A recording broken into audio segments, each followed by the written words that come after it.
इस कार्यक्रम के पुण्यार्जक हैं पुण्यशाली श्रावक श्रेष्ठी परिवार श्री कंवरीलाल जी सेठी एवं श्री सुमेरमल जी छाबड़ा की स्मृति में सेठी छाबड़ा परिवार निवासी गुवाहाटी एवं कोलकाता, श्रीमती रतनमणि देवी सेठी, श्रीमती इंदिरा देवी छाबड़ा, श्रीमती प्रीति जैन, श्री सुरेंद्र जैन, श्रीमती रिया जैन, श्री सिद्धांत जैन, पौत्री दामाद, श्रीमती सलोनी, श्री सिद्धांत जी रारा, दुल्हन साड़ी, श्रीमती मोनिका जैन, श्री अजीत जैन, आयुषी अर्नव, श्रीमती रितिका जैन, श्री विनीत जैन, विवान देवर्ष, पुत्री एवं दामाद श्रीमती ऋतु चूड़ीवाल, श्री सुधीर जी चूड़ीवाल, दोहित्र ऋषित हार्दिक। फर्म इंदिरा लॉजीज, वेयरहाउसिंग और logistic park, Guwahati, Assam. Computer vision work, वितरण घर Guwahati. Navkar www.navkargroup.in। Aluminium framework प्रणाली, कॉलम बॉक्स शटरिंग और वस्तु उत्पादों के निर्माता, कोलकाता, पश्चिम बंगाल। ये सर्वे जिन सिद्ध सूर्य नुगतास, ते पाठ का साधवा, स्तुत्या योगी जनैष पंच गुरुवा, कुर्वन्तु ते मंगलम, कुर्वन्तु मे मंगलम।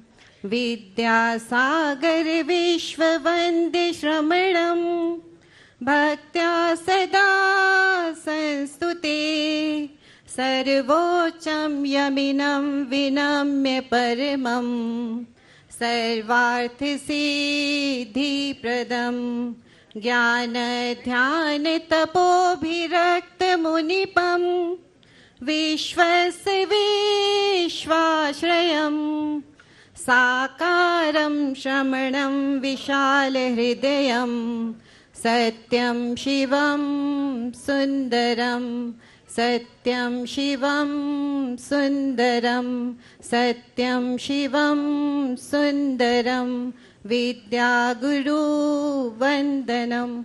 नमोस्तु गुरुदेव। डॉक्टर रश्मि जैन के मंगलाचरण के उपरांत भारत की परंपरा के अनुरूप जब कभी गुरु मंच पर विराजमान होते हैं तो सबसे पहले हम श्रीफल समर्पित कर उनका आशीर्वचन लेते हैं। मैं विद्यालय, महाविद्यालय परिवार, विश्वविद्यालय परिवार की मुखिया कुलगुरु प्रोफेसर रेणु जैन से अनुरोध करूंगा कि वे सर्वप्रथम समस्त विश्वविद्यालय परिवार की ओर से श्रीफल समर्पित कर गुरुवर से आज की इस सभा के लिए आशीर्वाद प्राप्त करें।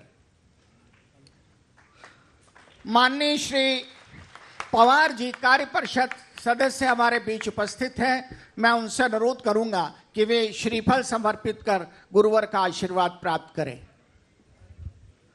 विश्वविद्यालय के कुल सचिव डॉक्टर अजय वर्मा जी हमारे बीच उपस्थित हैं। मैं उन्हें सादर आमंत्रित कर रहा हूं, कृपया पधारें और गुरुवर का आशीर्वाद प्राप्त करें। हमारे बीच विश्व हिंदू परिषद के अंतर्राष्ट्रीय उपाध्यक्ष माननीय श्री हुकुमचंद जी सांवला साहब उपस्थित हैं। मैं उनसे भी निवेदन कर रहा हूं, कृपया पधारें और आशीर्वचन प्राप्त करें, आशीर्वाद प्राप्त करें। यह हमारा सौभाग्य है कि आज हमारी कुलगुरु की पूज्य मातेश्वरी भी आज सदन में उपस्थित है। मैं डॉक्टर संगीता जैन से अनुरोध कर रहा हूं कि वे कृपया पूज्य मातेश्वरी श्रीमती जैन को लेकर के आएं और महाराज जी से आशीर्वाद प्राप्त करें। हमारे विश्वविद्यालय के पूर्व रेक्टर प्रोफेसर अशोक शर्मा साहब हमारे बीच उपस्थित हैं। मैं उनसे भी निवेदन कर रहा हूं, कृपया आकर गुरुवर का। हमारे बीच कार्य परिषद के सदस्य और डाटा विज्ञान एवं पूर्वानुमान अध्ययनशाला के अध्यक्ष प्रोफेसर संजीव टोकेकर साहब उपस्थित हैं। मैं उनसे अनुरोध कर रहा हूं, कृपया आएं और आशीर्वाद प्राप्त करें। आइए आइए प्रोफेसर टोकेकर। मिसेस टोकेकर वो हमारी विश्वविद्यालय की वरिष्ठ प्राध्यापक है, डायरेक्टर आईटी भी है, क्षमा करें। मैं उनसे निवेदन कर रहा हूं कि वे भी आएं और आशीर्वाद प्राप्त करें। हमारे बीच पूर्व कुलपति प्रोफेसर आशुतोष मिश्र, जो कि गणित अध्ययनशाला के अध्यक्ष भी हैं, निदेशक हैं, उनसे निवेदन कर रहा हूं कि वे कृपया आए और पूज्य गुरुवर का आशीर्वाद प्राप्त करें।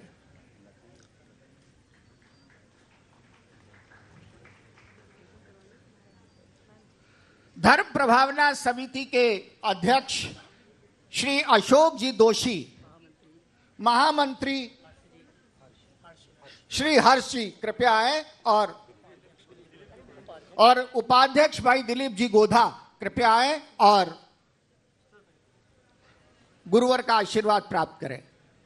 इस सदन में जो भी उपस्थित है वो गुरुवर के आशीर्वाद का आकांक्षी है और सभी को बुलाना तो शक्य नहीं है।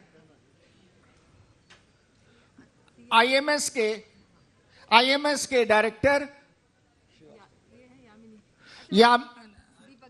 श्री दीपक जी श्रीवास्तव कृपया पधारे और आईआईपीएस की director professor Yamini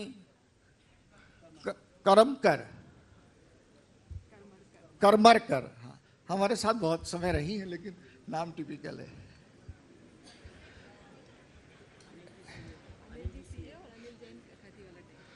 Khatiwala tag समाज बहुत इस मामले में प्रयत्नशील रही गुरुवार को यहां लाने के लिए, तो श्री अनिल जी हमारे खातीवाला टैग समाज के अध्यक्ष हैं, वो कृपया आए और अनिल जी सीए।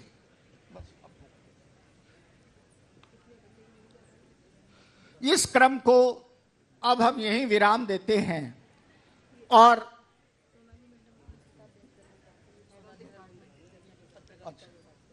वो फिर वही बात आप दे देना। ठीक। अब मैं अनुरोध कर रहा हूं हमारी माननीय कुलगुरु और कुल सचिव महोदय से, साथ ही हमारे बीच उपस्थित कार्य परिषद के माननीय सदस्यों से कि वे कृपया आकर चित्र का अनावरण करने का कष्ट करें और दीप प्रज्वलन करें। कार्य परिषद के सदस्य आदरणीय पवार जी, आदरणीय टोकेकर सर, माननीय कुलगुरु, कुल सचिव, जर्नलिज्म की हेड सोनाली मैडम कृपया श्रीफल समर्पित कर आशीर्वाद लेगी।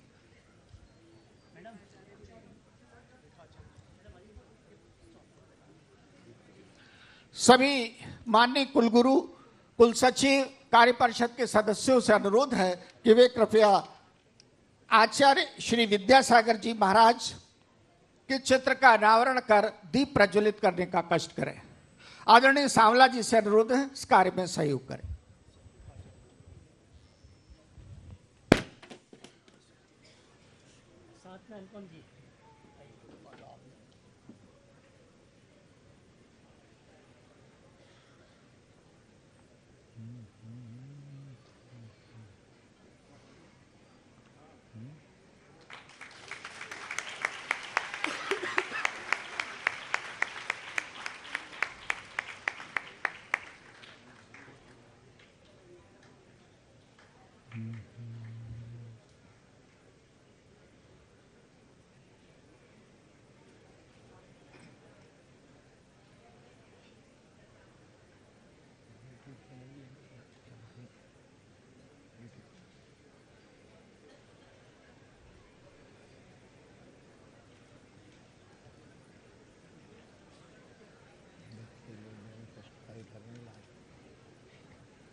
संत शिरोमणि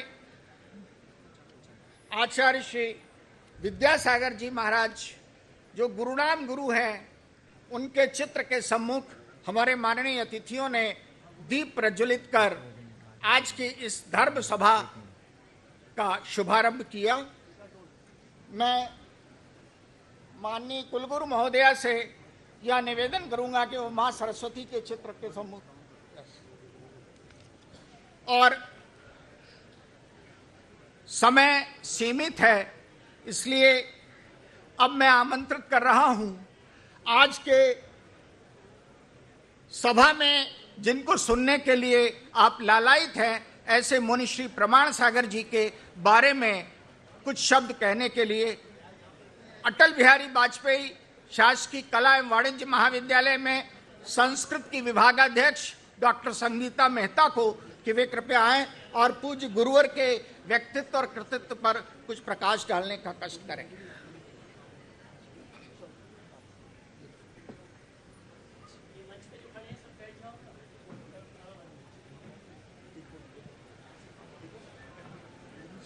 परम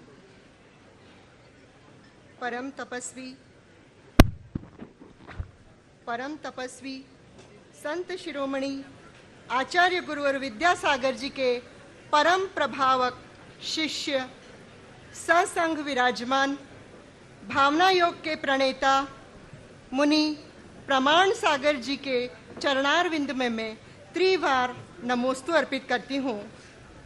महाराज श्री के उदात्त और विराट जीवन चरित्र के बारे में परिचय देने की क्षमता मुझ अल्पज्ञ की वाणी में नहीं है, फिर भी महाराज श्री की अनुमति से मैं कुछ यहाँ निवेदन करना चाह रही हूँ। तप, संयम और साधना की त्रिवेणी आपसे प्रवाहित होती है। आप जैन नहीं अपितु जन जन के संत हैं। 17 वर्ष की अल्प आयु में ही आप तप के पथ पर अग्रसर हो गए और आपकी 40 वर्षों की दिगंबर साधना धर्म, दर्शन, अध्यात्म के क्षेत्र में तो दृष्टिगत हो ही रही है, साहित्य, समाज, संस्कृति और जन कल्याण के पथ में भी प्रतिफलित हो रही है। दिगंबर जैन मुनि की अद्भुत चर्या के आप धारी हैं। चिलचिलाती धूप हो या कड़कड़ाती ठंड, शीत, ग्रीष्म, वर्षा, सभी ऋतुओं में आप वस्त्र, बिछौना, ओढ़ना आदि किसी भी प्रकार की वस्तुएं और सुख सुविधा का उपयोग नहीं करते हैं। संयम के उपकरण के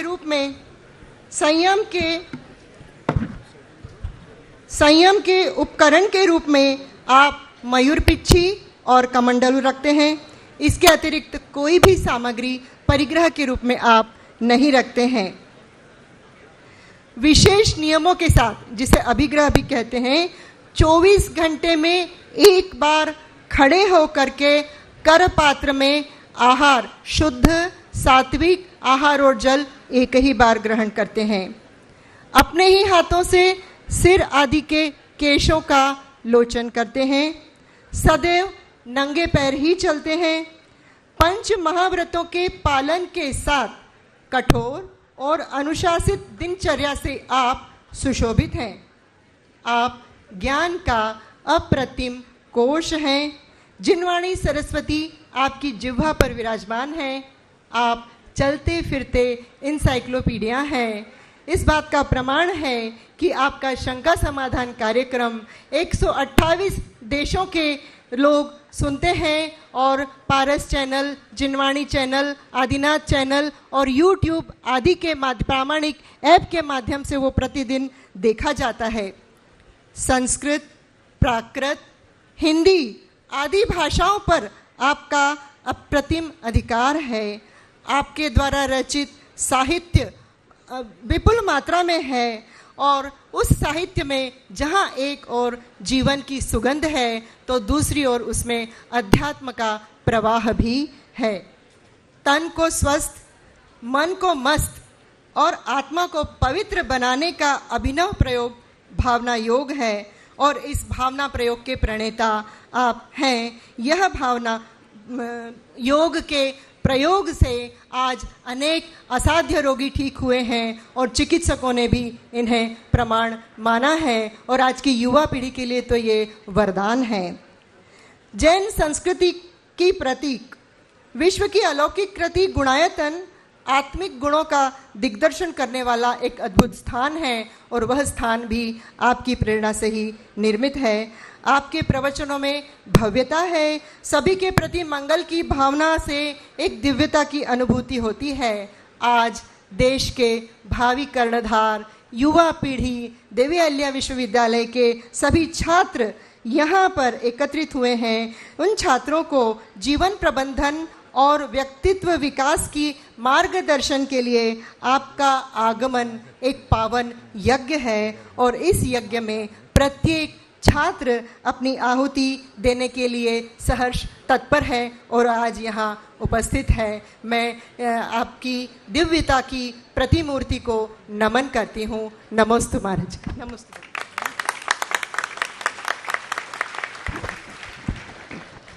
डॉक्टर मेहता ने मंचासीन पूज्य गुरुदेव के विराट व्यक्तित्व के बारे में एक झलक आपके सम्मुख प्रस्तुत की। ऐसे महान व्यक्तित्व का इस विश्वविद्यालय में आगमन हम सब विश्वविद्यालय के शिक्षकों और छात्रों के लिए पुण्य का अवसर है, गौरव का अवसर है। लेकिन गुरुवर को भी हम अपने विश्वविद्यालय के बारे में कुछ जानकारी प्रदान कर सकें, इस भावना के साथ हम अपनी माननीय कुलगुरु महोदया को आमंत्रित कर रहे हैं कि वे विश्वविद्यालय के बारे में तो जानकारी देंगी ही, साथ ही हम सब, आप सब जो यहाँ सदन में उपस्थित हैं, आप सब की ओर से गुरुवर से आज के इस अवसर पर आशीर्वचन प्रदान करने के लिए निवेदन भी करेंगे।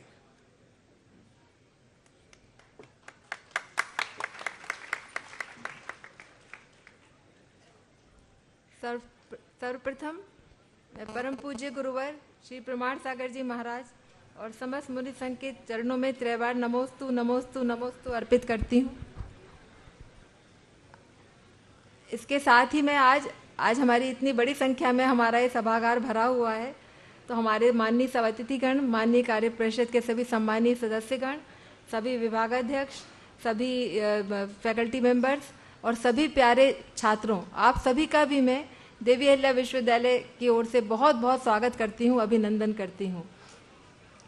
आज सर्वप्रथम मैं महाराज जी आपके प्रति कृतज्ञता ज्ञापित करती हूँ, क्योंकि कुछ दिन पहले भी हमारे यहाँ के कुछ छात्र महाराज जी के सम्मुख गए थे, तो आज जिस तरह से छात्रों में बहुत सारी हम देख रहे हैं कि बहुत निराशा से व्याप्त होती जा रही है, उनका जीवन प्रबंधन बहुत अच्छी तरह से नहीं होता, मानवीय मूल्यों का सर्वत्र ह्रास होता जा रहा है, तो उसको ध्यान में रखते हुए इस परिवार की मुखिया होने के नाते मैंने महाराज श्री से निवेदन किया था कि आप हमारे छात्रों के उद्बोधन हेतु कृपया विश्वविद्यालय में पधारें, और मैं सर्वप्रथम आपके प्रति अपनी कृतज्ञता ज्ञापित करती हूँ कि आपने हमारा निवेदन स्वीकार किया और हमारे बच्चों को उद्बोधन देने हेतु अपनी सहमति प्रदान की। मैं महाराज जी आपको यूनिवर्सिटी के बारे में थोड़ा सा बताना चाहती हूँ। हमारी यूनिवर्सिटी में 16 फैकल्टीज हैं और जिसमें लगभग 400 टीचिंग पोजीशंस हैं और वैसे 100 खाली हैं, पर उसके अगेंस्ट हमारे कॉन्ट्रैक्ट बेसिस पर भी टीचर्स हैं, तो लगभग 400 हमारे यहाँ टीचर्स हैं। हमारे यहाँ करीब 15 अपने अधिकारीगण हैं और 400 के करीब कर्मचारीगण हैं, और विश्वविद्यालय परिसर में यहाँ पर हमारे 11,000 से अधिक छात्र पढ़ते हैं। और इसके अतिरिक्त जो इस विश्वविद्यालय से 260 के लगभग कॉलेज संबद्ध हैं, जिसमें कुल मिलाकर 3 लाख करीब विद्यार्थी पढ़ते हैं।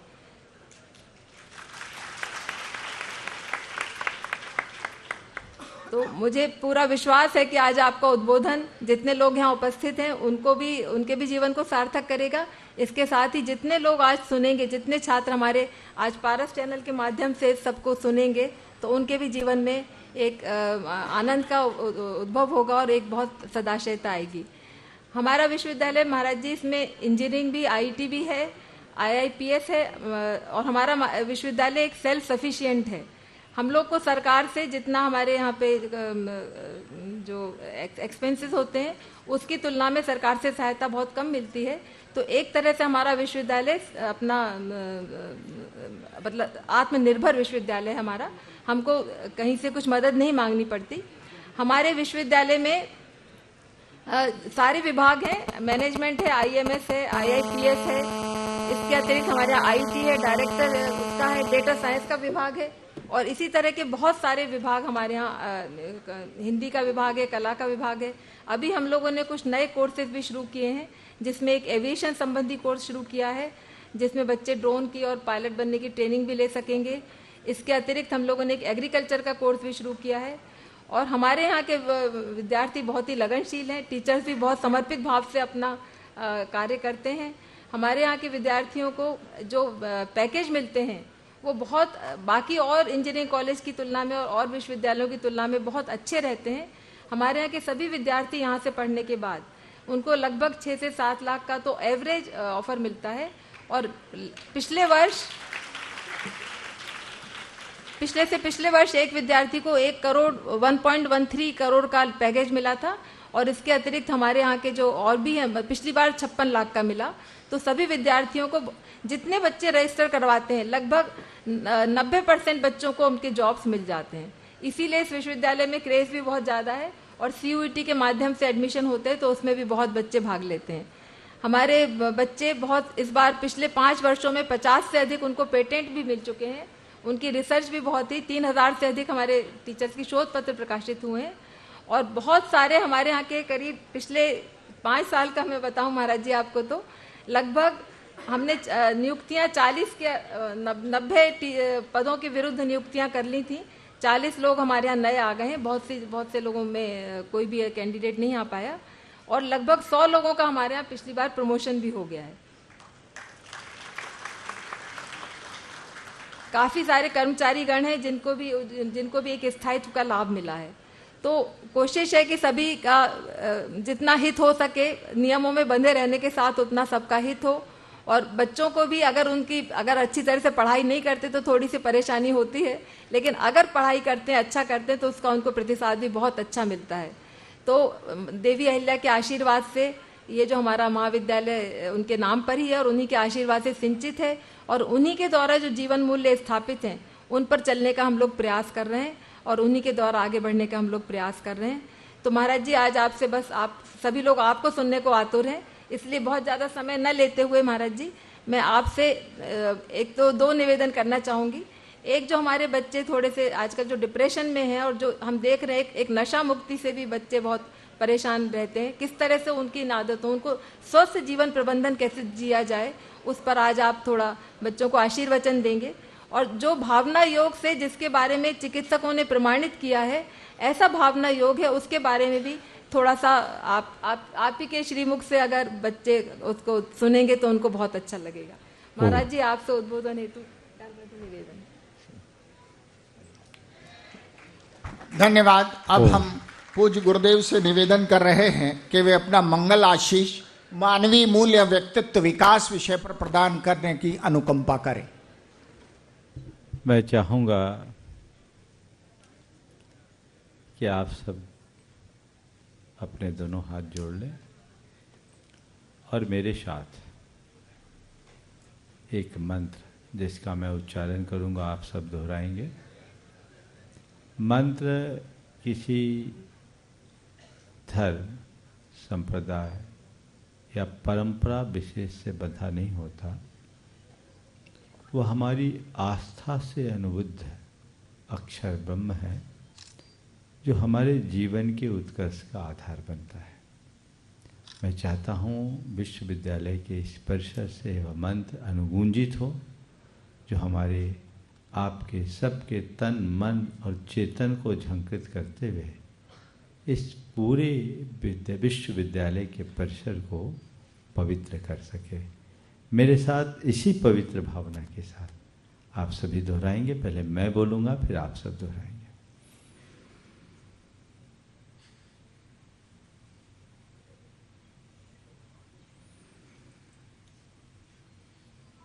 नमो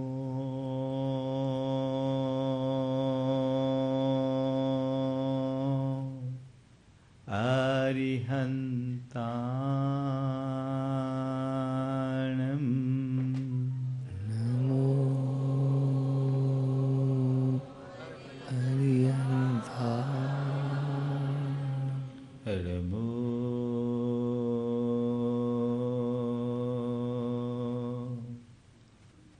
सिद्धारणम् नमो सिद्धारणम् नमो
श्री भगवान महावीर स्वामी की अहिंसा परमो धर्म की परम पूज आचार्य गुरुवर श्री विद्यासागर जी महाराज की परम पूज्य गुरुवर श्री प्रमाण सागर जी महाराज की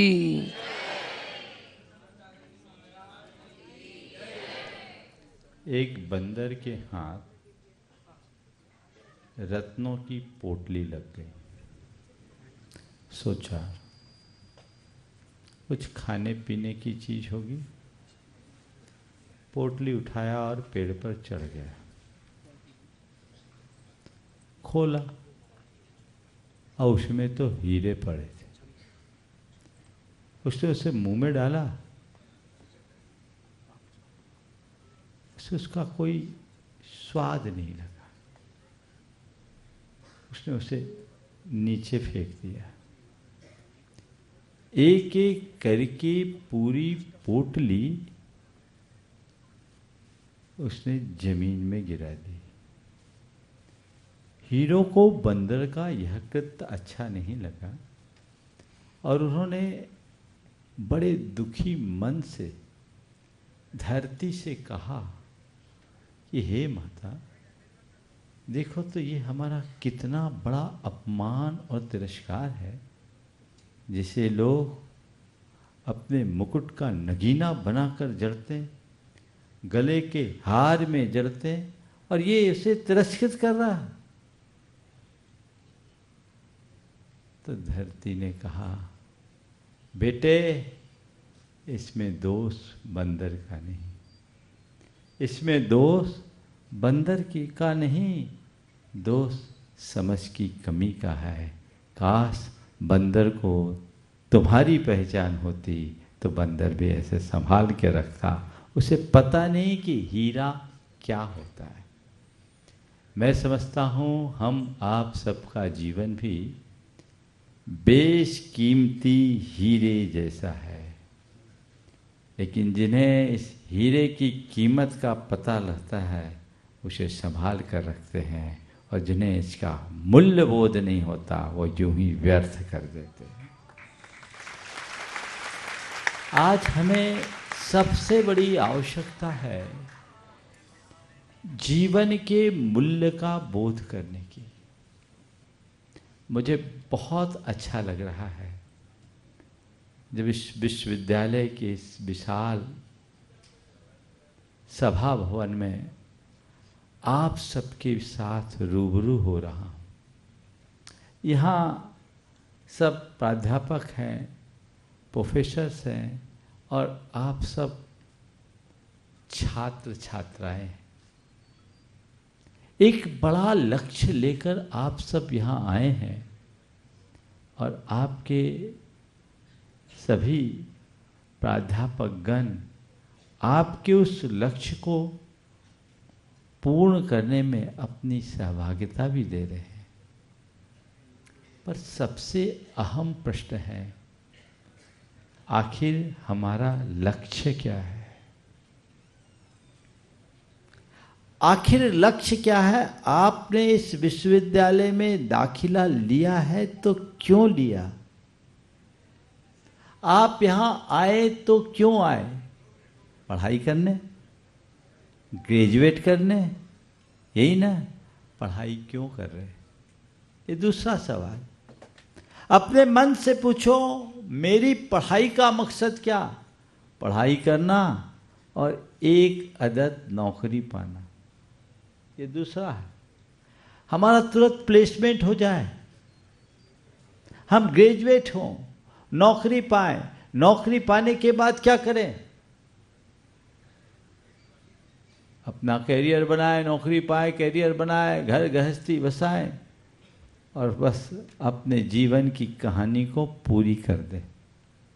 शायद ज़्यादातर लोगों के मन में कुछ ऐसी ही बातें होगी। मैंने बहुत पहले 2 पंक्तियां पढ़ी थी किसी की, इस जहां में न जाने क्या कार नुमाए कर गए, इस जहां में न जाने क्या कार नुमाए कर गए, बीए किया, एमए किया, नौकर हुए, पेंशन मिली और मर गए।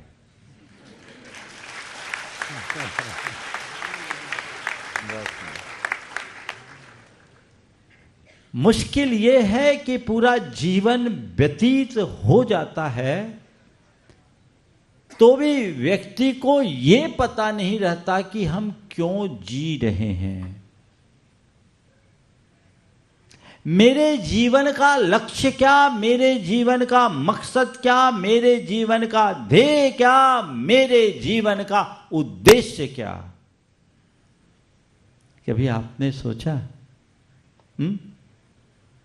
सब चले जा रहे हैं। एक बार मैंने पूछा, भैया क्यों जी रहे हो, क्यों जी रहे हो? तो एक ने उत्तर दिया, इसलिए कि अभी मरे नहीं। पूछा क्यों जी रहे हैं? जवाब मिला, इसलिए कि अभी मरे नहीं है। ऐसा आदमी जीते जी भी मरे के समान है। मैं आपकी पढ़ाई लिखाई का निषेध नहीं करता, पढ़ना लिखना जरूरी है, अनपढ़ मनुष्य का कोई स्थान नहीं। हमारे धर्म शास्त्र कहते हैं मनुष्य की जीती जागती 2 ही आंखें हैं, अंक और अक्षर। जिस मनुष्य को अंक का ज्ञान नहीं, जिस मनुष्य को अक्षर का ज्ञान नहीं, तो अंक और अक्षर के ज्ञान से शून्य मनुष्य आंख वाला होने पर भी अंधा है। ये भारतीय परंपरा में शिक्षा की उपादेयता का सबल प्रमाण है। लेकिन हमें पढ़ने लिखने का उद्देश्य समझना चाहिए। हम किस लिए पढ़ रहे हैं? केवल नौकरी पाने के लिए, अच्छा ओहदा पाने के लिए, पैकेज पाने के लिए और प्रभाव जताने के लिए, या अपने व्यक्तित्व को प्रभावशाली बनाने के लिए? आजकल तो ये सब चीज़ें ज़्यादा है।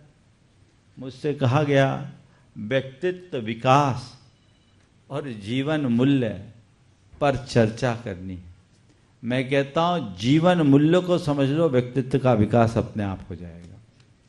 आज जब व्यक्तित्व विकास की बात होती है आप सबके बीच, अब तो व्यक्तित्व विकास शब्द की जगह एक नया शब्द चल पड़ा है, पर्सनालिटी डेवलपमेंट। और पर्सनालिटी डेवलपमेंट के नाम पर बहुत सारे कोर्सेस भी चलते हैं। मुझे पता नहीं, हो सकता आपके विश्वविद्यालय में भी ऐसा कोई कार्यक्रम होगा। ये पर्सनालिटी डेवलपमेंट के नाम पर जो कुछ भी आपको पढ़ाया सिखाया जाता, आखिरकार उसमें होता क्या है? व्यक्तित्व विकास का जब कभी भी प्रसंग आता है या व्यक्तित्व विकास की चर्चा आती है तो उसमें मूलभूत बात क्या रहती है? व्यक्ति के व्यक्तित्व को आकर्षक और लुभावना बनाना, यही ना? हम इंप्रेसिव बने, मैं कहता हूं अपने आप को इम्प्रेसिव बनाना व्यक्तित्व का वास्तविक विकास नहीं है, जीवन को प्रोग्रेसिव बनाना व्यक्तित्व का वास्तविक विकास है। अब आपको देखना यह है कि हम किस दिशा में जा रहे हैं। अब बहुत अच्छा ये योग है कि वर्तमान युग में शिक्षा के क्षेत्र में एक बड़ी क्रांति हुई। बड़े बड़े शिक्षा के संस्थान खुले, विद्यालय, महाविद्यालय और विश्वविद्यालय। उसमें अहिल्या देवी विश्वविद्यालय का तो बताते हैं मध्य प्रदेश में बहुत ऊंचा स्थान है। मैं इन सब का पूर्ण सत्कार करता हूं, बहुत अच्छी बात है। लेकिन ये जितने भी हमारे विद्या के वर्तमान के केंद्र हैं, हमें लगता है कि हमने शिक्षा के जगत में बहुत बड़ा विकास किया, पर मुझे लगता है कि आज की जो शिक्षा व्यवस्था है वो हमें बहुत कहीं पीछे ले जा रही है। आज की संपूर्ण शिक्षा की व्यवस्था पश्चिमी जीवन मूल्यों के साथ जुड़ते जा रही है, जबकि हमारी भारतीय परंपरा की जो मूलभूत अवधारणा थी, वहां शिक्षा का सबसे पहला उद्देश्य कला गुणों का विकास करना था। अभी बताया गया कि इस विश्वविद्यालय से 3 लाख बच्चे जुड़े, सुनकर बहुत अच्छा लगा। लेकिन जब हम अतीत में जाकर देखते हैं तो हमारे देश में तो कोई अशिक्षित था ही नहीं। वो ग्राफ और आज के ग्राफ में बड़ा अंतर है। आज और तब और अब में एक मौलिक अंतर जो घटा है, जो हमें दिखता है। आज के विश्वविद्यालय आपको ग्रेजुएट बना रहे हैं और पहले के गुरुकुल हमें ग्रेड बनाते थे।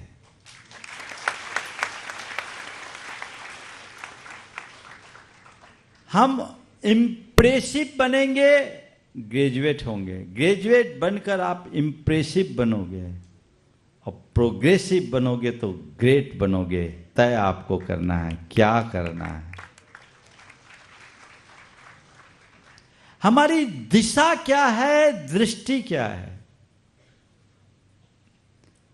यदि व्यक्ति अपने जीवन के मूलभूत उद्देश्य को सामने रख करके चलेगा तो लुभावनी बातों से कभी भी प्रभावित नहीं होगा। आजकल बहुत सारी बातें होती हैं, बहुत सारे मोटिवेटर्स आते हैं और खासकर यूथ्स के लिए वे इस तरह का मोटिवेशनल स्पीच देते हैं, उन्हें मोटिवेट करते हैं। व्यक्ति को बाहर से अच्छा बनाना नहीं, हम केवल बाहर से अच्छे ना हो, भीतर से अच्छे हों। मैं आपसे एक सवाल करता हूं, किसी व्यक्ति की फोटो खूबसूरत हो और एक्सरे खराब हो तो क्या होगा? बोलो। फोटो तो एक क्लास और एक्सरे बिगड़ी हो तो क्या होगा? बोलो भाई, मैं आप लोग से जानना चाहता हूं क्या होगा, थोड़ा आप लोग बोलिएगा। क्या होगा? थोड़ा थोड़ा जोर से बोलिए, मैं चाहता हूं। हाँ, परेशान होंगे कि नहीं होंगे, है ना? बस मैं यही चाहता हूं, हमारा ध्येय अपने एक्सरे को ठीक करने का होना चाहिए। फोटो बिगड़ जाए कोई चिंता नहीं। हालांकि वो व्यक्ति और अच्छा है जिसकी फोटो भी खूबसूरत हो, एक्सरे भी अच्छी हो, लेकिन फोटो अच्छी खिंचाने के चक्कर में भीतर का एक्सरे बिगड़ जाए तो इससे बड़ी खतरे की बात और कोई नहीं। आज यही सब कुछ हो रहा है, आज यही सब कुछ हो रहा है। ऊपरी चमक दमक की चकाचौंध में व्यक्ति अंदर से खोखला होता जा रहा है। आज मनुष्य की स्थिति उस लाठी की तरह है जो ऊपर से तो रंगी पुती है, लेकिन भीतर से दीमकों ने खोखली कर रखा है। ये लाठी लुभावनी और आकर्षक तो है, पर काम की नहीं है। हमें ऐसी लाठी का आलंबन लेना चाहिए जो भले काली हो, देखने में खूबसूरत न हो, लेकिन काम के लायक हो, हमारा संबल बनने वाली हो, जिसका आश्रय लेकर हम खुद को या किसी और को गिरने से बचा सके। आज के मनुष्य के जीवन में एक बड़ी विचित्रता देखती, उसकी बातें तो समझदारों जैसी होती हैं और व्यवहार पागलों जैसा। बातें सब ऊंची करते हैं और व्यवहार जो नहीं होना चाहिए वही करते हैं। संत कहते हैं जो बातें आप करते हैं वही व्यवहार में उतरना चाहिए। जीवन मूल्य का यदि बोध है तो हम केवल उच्च आदर्श की बात न करें, उन आदर्शों को जीवन में स्थापित करने का प्रयत्न करें। और जब तक जीवन में आदर्श स्थापित नहीं होंगे, हम जीवन का उत्कर्ष नहीं कर पाएंगे। अभी मैंने कहा कि वर्तमान में पश्चिमी जीवन मूल्य बहुत तेजी से हावी हो रहे हैं। इससे बदलिए। हमारा सबसे बड़ा लक्ष्य अपने जीवन को संवारने का होना चाहिए। पश्चिम में केवल लर्निंग और अर्निंग की बात है और भारत में लर्निंग अर्निंग के पहले लिविंग की बात है। हम लिविंग को ध्यान में दें। हमारा जोर, हमारा बल लिविंग पर होना चाहिए। आज वो तत्व हमारे हाथ से छिटक करके दूर जा रहा है। बाहर की तड़क भड़क ने हमें भीतर से खोखला कर दिया। हमारी बाह्य शक्ति तो विस्तीर्ण हो गई। आज हम टेक्नोलॉजी के युग में जी रहे हैं, एडवांस टेक्नोलॉजी के युग में। और ये भी अगर देखा जाए तो भारत के लिए बड़े गौरव की बात है कि टेक्नोलॉजी के क्षेत्र में भारत ने भी उच्च प्रतिमान स्थापित किए। और ये सब इन्हीं विश्वविद्यालयों की देन में मानता हूँ, चाहे वो टेक्नोलॉजी से संबद्ध हो या अन्य। अच्छी बात है। टेक्नोलॉजी या विज्ञान के क्षेत्र में आगे बढ़ना एक उपलब्धि है, लेकिन मैं ये देखता हूँ कि मनुष्य की बाह्य शक्ति तो दिनों दिन विस्तीर्ण हो रही है और वह खुद शक्तिहीन होता जा रहा है। हमारी बाहरी शक्ति भले कम हो, अंदर से मजबूत होना चाहिए। आंतरिक मजबूती के बिना बाहर की शक्ति किसी काम की नहीं। वो कहां से आए?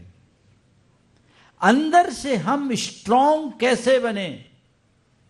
अपने जीवन को भीतर से ताकतवर कैसे बनाएं? ताकतवर वो नहीं जो 50 व्यक्ति को पछाड़ दे। ताकतवर वो है जिसे बड़े से बड़े आघात भी न पछाड़ सके। आज देखने में आता है खूब पढ़े लिखे शक्ति संपन्न लोग छोटी छोटी बातों में टूट जाते हैं। अच्छे अच्छे लोग चाहे जब आत्महत्याएं कर बैठते हैं।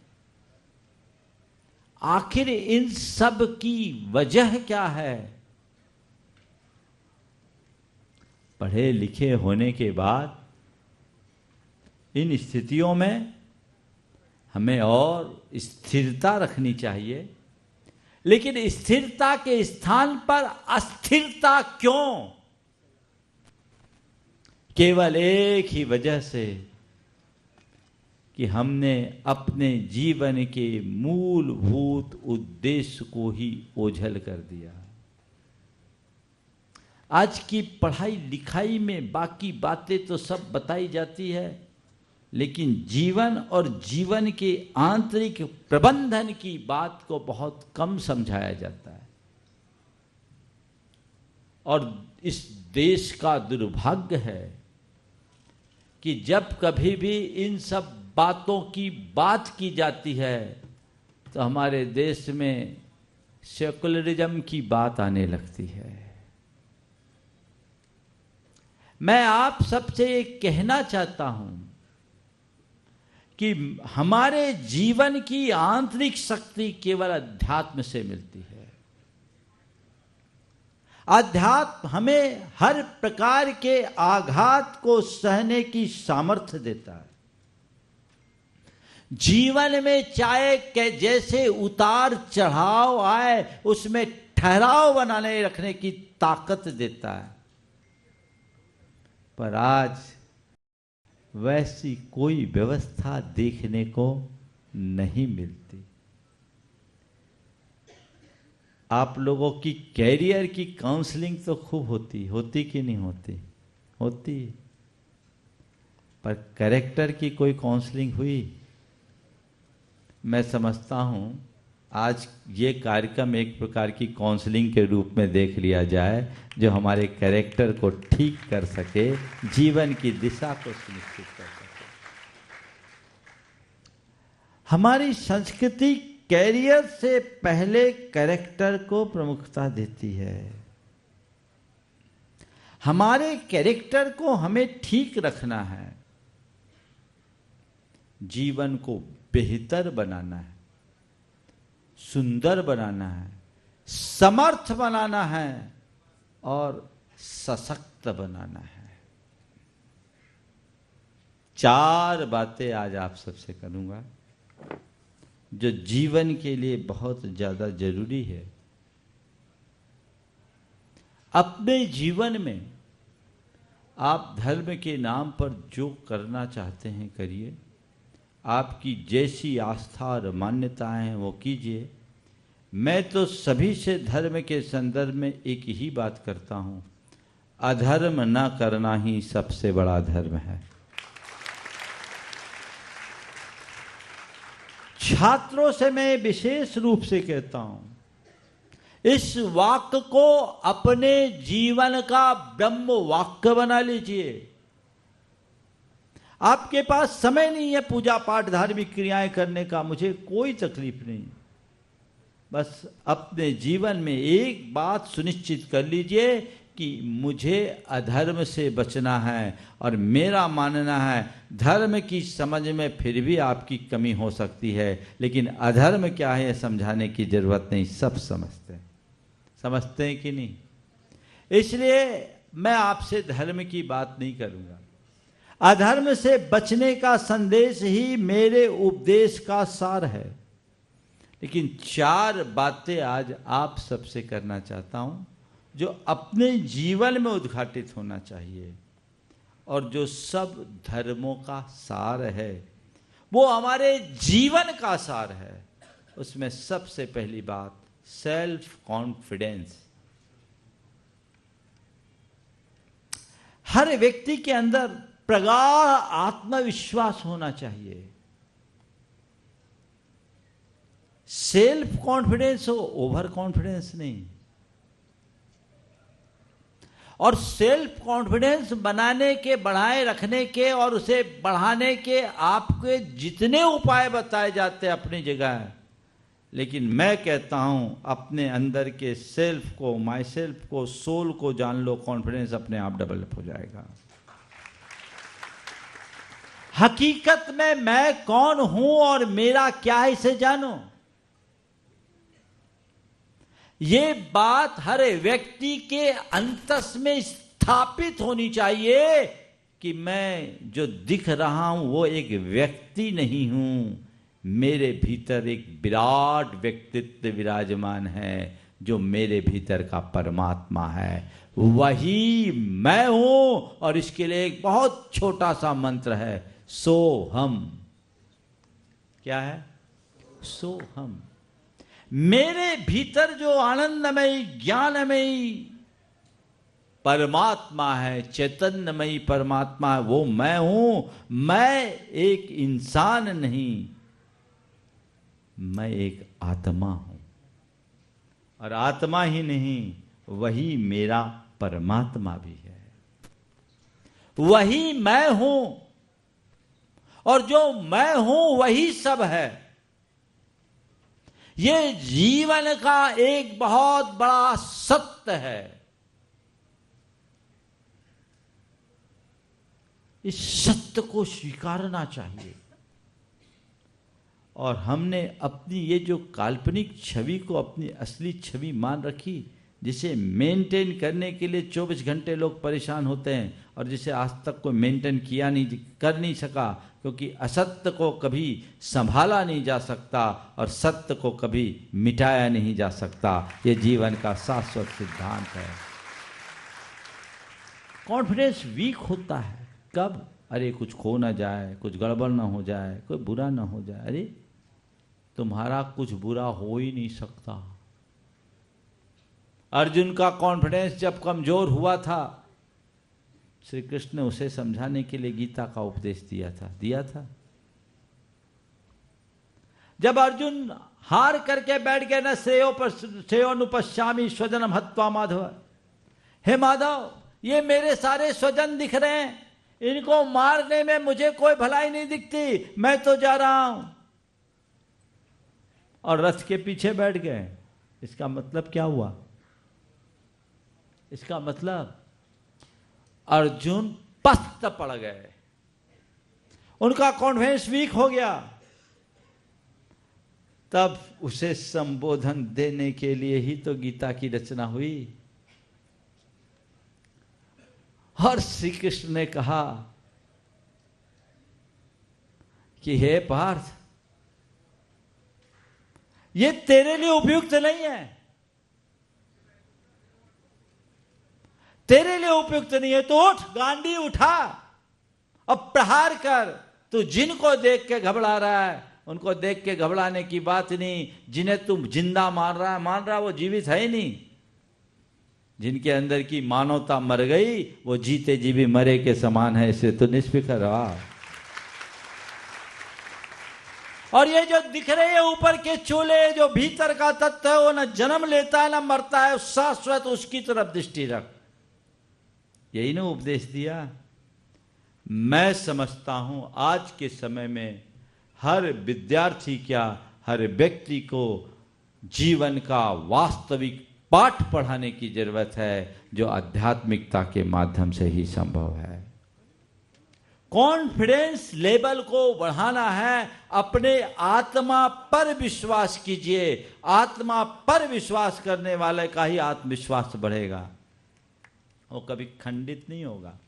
आज थोड़ी बातों में आप लोग घबरा जाते हो, रात की नींद खत्म हो जाती है। आज बच्चे डिप्रेशन के शिकार हो जाते हैं।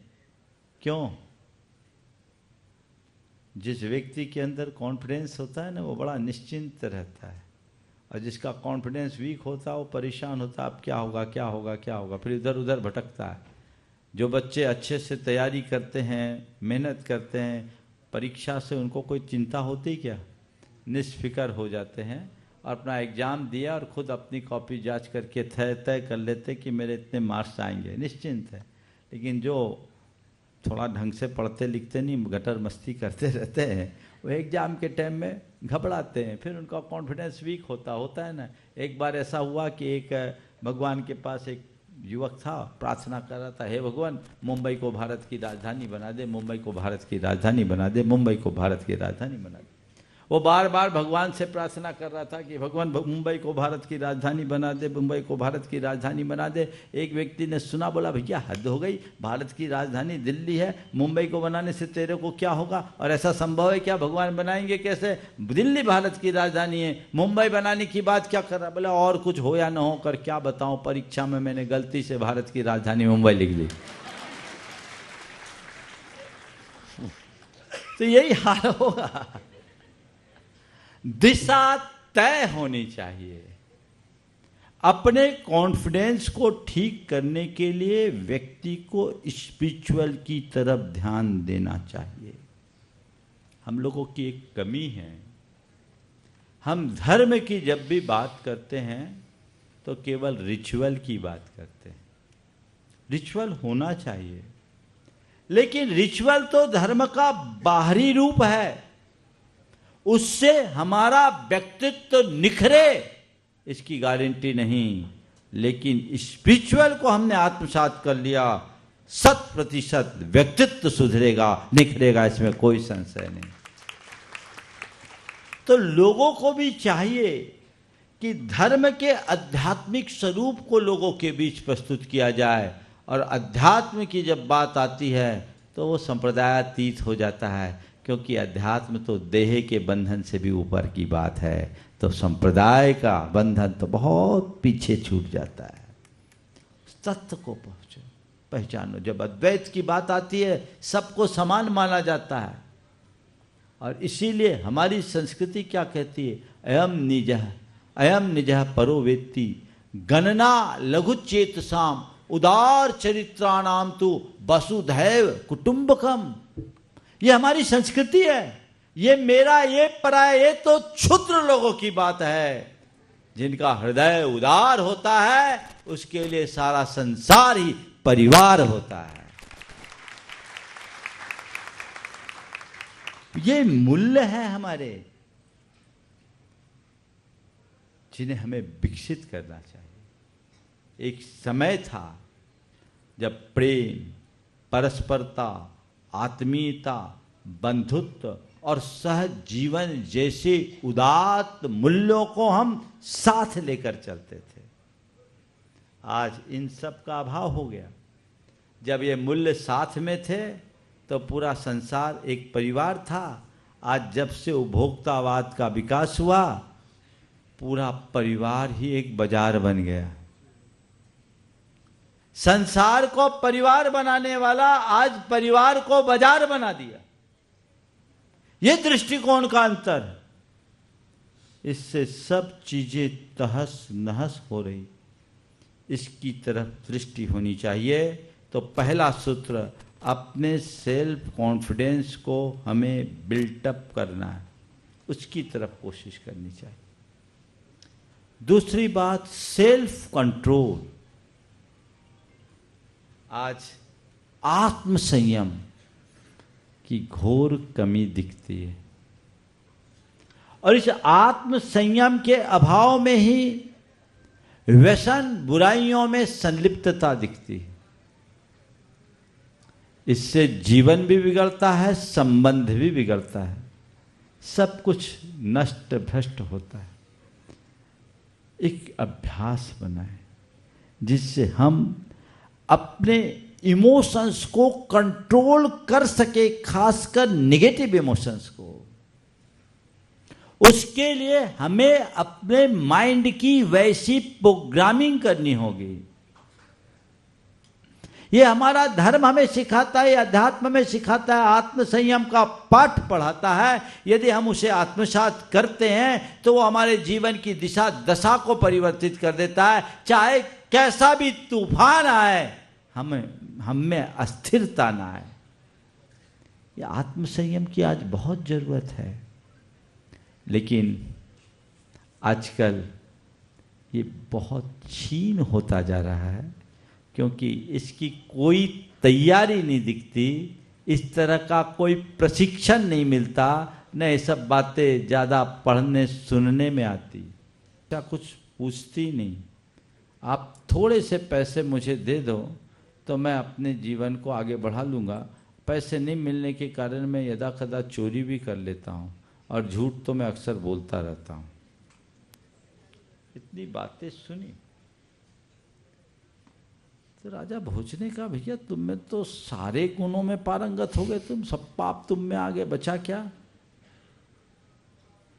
तब उस भिक्षुक ने कहा, राजन छिद्रेषु नर्था बहुली भवंती। एक दोष प्रवेश करते ही महाअनर्थ हो जाते हैं।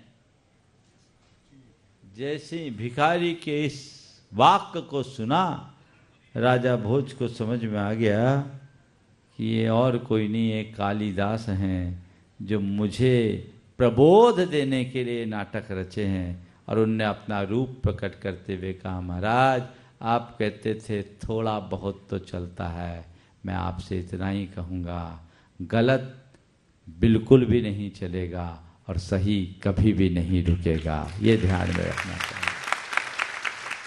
सही है तो उसे चलने दो और गलत है तो तुरंत रोको। एक बांध हो, उस बांध में नन्ही सी सुराख हो तो उसे तत्काल बंद किया जा सकता है। बांध में नन्ही सी सुराख हो तो उसे तत्काल बंद किया जा सकता है, लेकिन यदि उसकी उपेक्षा कर दी जाए तो वही सुराख दरार बनकर महान विभीषिका का रूप धारण कर सकती है। सुराख को सुराख होते ही पहले होने ही मत दीजिए, और यदि कहीं से कोई सुराख आई है तो उसे तत्क्षण सील पैक कर दीजिए ताकि वो दरार न बन सके और जीवन को संभाल सके। आज से लक्ष्य बनाइए, मुझे कंट्रोल रखना है, अपने इमोशंस पर भी कंट्रोल रखना है, बैड हैबिट्स पर भी अंकुश रखना है, ये अपने आप पर निर्भर करता है। और तीसरी बात है सेल्फ डिसिप्लिन, जिसकी आज बहुत कमी हो रही।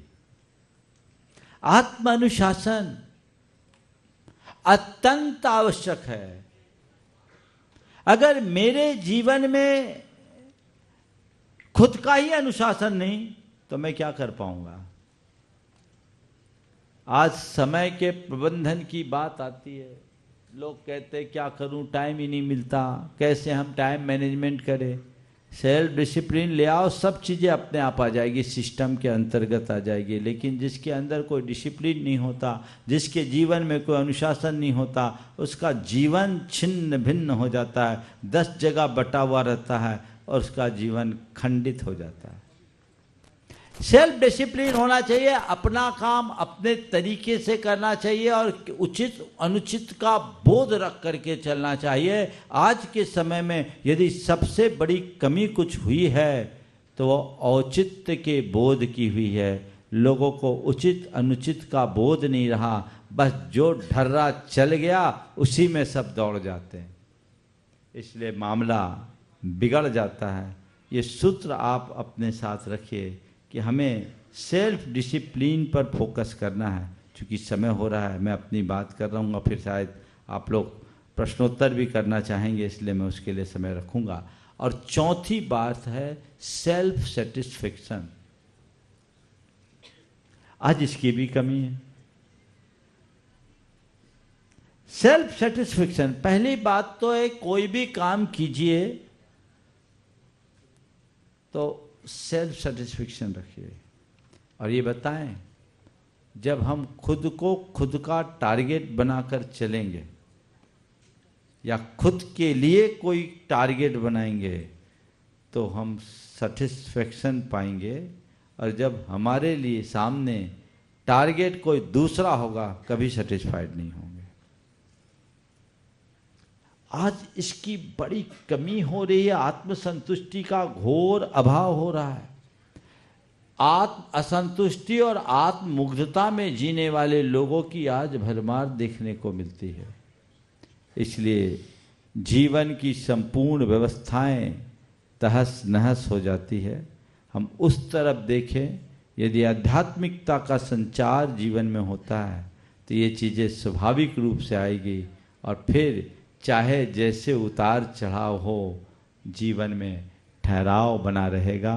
हम अपने आप को भटकाव से बचा सकेंगे, जीवन को संभाल सकेंगे।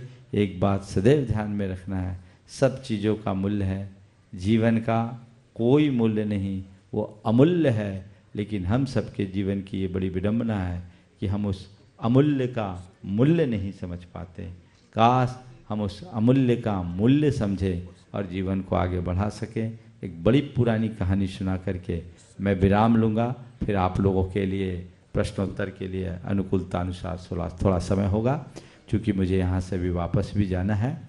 एक बार ऐसा हुआ, एक संत थे, उनको पशु पक्षियों की भाषा आती थी।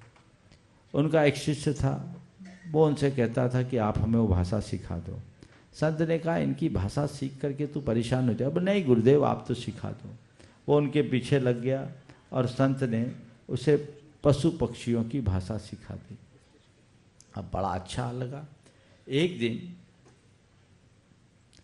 उसके घर के दरवाजे पे एक पेड़ था, पेड़ पर 2 कौवे बैठे थे। कौवे आपस में बात कर रहे थे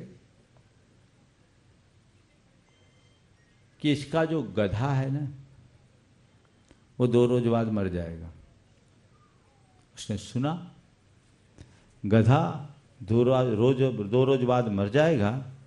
वो गया बाजार में, गधे को बेच आया, पैसे मिल गए। 2 रोज बाद पता लगा वाकई में गधे मर गए। बड़ा खुश हुआ। ये ज्ञान पाने का कितना बड़ा फल मिला। कौवों की भाषा मैंने जान ली और मैं ये जान लिया गधा बच गया, मर गया, पर मेरे पैसे बच गए, नहीं तो मैं मर जाता। ठीक। थोड़े दिन बाद 2 मैना आपस में बात कर रहे थे कि इसका घोड़ा है ना, वो 3 दिन से ज्यादा नहीं जिएगा। सुना और गया, घोड़ा भी बेच आया, पैसे खड़े हो गए। 3 दिन बाद पता किया घोड़ा मर गया। बहुत खुश हुआ। एक रोज देखा 2 तोते आपस में बतिया रहे थे। इसका बैल है ना, वो 4 रोज में मर जाएगा। गया, अब बैल को बेच आया, पैसे खड़े हो गए। चलता रहा। एक दिन 2 उल्लू आपस में बात कर रहे थे। 2 उल्लू आपस में बात कर रहे थे और उल्लू कह रहे थे ये आदमी 2 दिन से ज्यादा नहीं बचेगा। घबरा गया, ये आदमी अब 2 दिन से ज्यादा नहीं बचेगा। वो एकदम घबरा गया, गुरु चरणों में पहुंच गया, गुरुदेव अब बचाओ। बोले क्या हो गया? बोले उल्लू आपस में बात कर रहे थे कि आदमी 2 दिन से ज्यादा नहीं बचेगा। बोले पशु पक्षी तो आपस में बात करते रहते, बातों से क्या फर्क पड़ता? नहीं गुरुदेव, कौवा बोला सच निकला, मैना बोली सच निकला, तोते बोले सच निकला। बोले जब कौवा बोला, मैना बोली और तोते बोले तब तो तू नहीं आया, तब क्या किया था?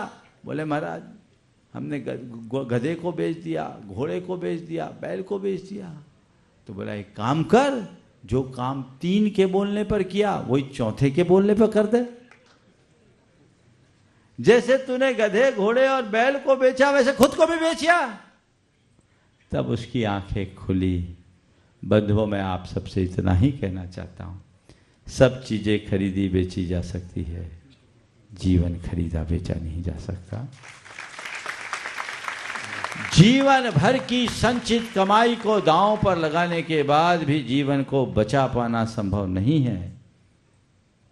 इसलिए इस जीवन के मूल्य को समझने की चेष्टा कीजिए, जीवन को संवारिए, जीवन को संभालिए, आध्यात्मिकता के साथ जीवन को जोड़कर आगे बढ़ाइए ताकि अपना जीवन सुंदर बन सके और हम अपने जीवन में कुछ बेहतरी पा सकें। आपके इस विश्वविद्यालय की कुलपति महोदया श्रीमती डॉक्टर रेणु जी बहुत दिनों से इस बात के लिए आग्रह कर रही थी कि महाराज श्री, मैं चाहती हूँ कि विश्वविद्यालय प्रांगण में आपका पदार्पण हो और हमारे छात्रों को आपका संबोधन मिले।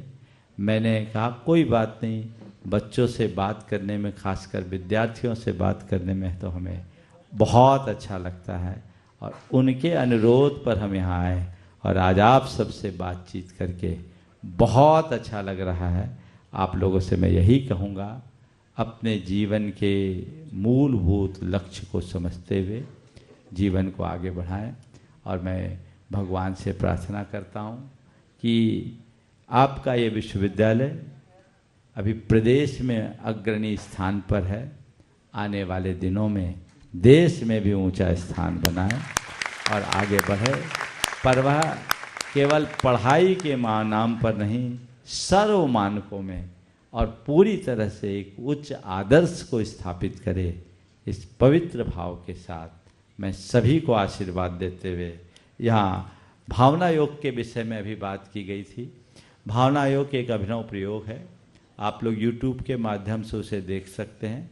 और बहुत जल्दी 1 से 2 हफ्ते के मध्य हम स्टूडेंट्स के लिए भी एक भावना योग करना चार्ज शुरू करने वाले हैं, जो आपके तन को स्वस्थ, मन को मस्त और आपकी चेतना को प्रशस्त करेगा।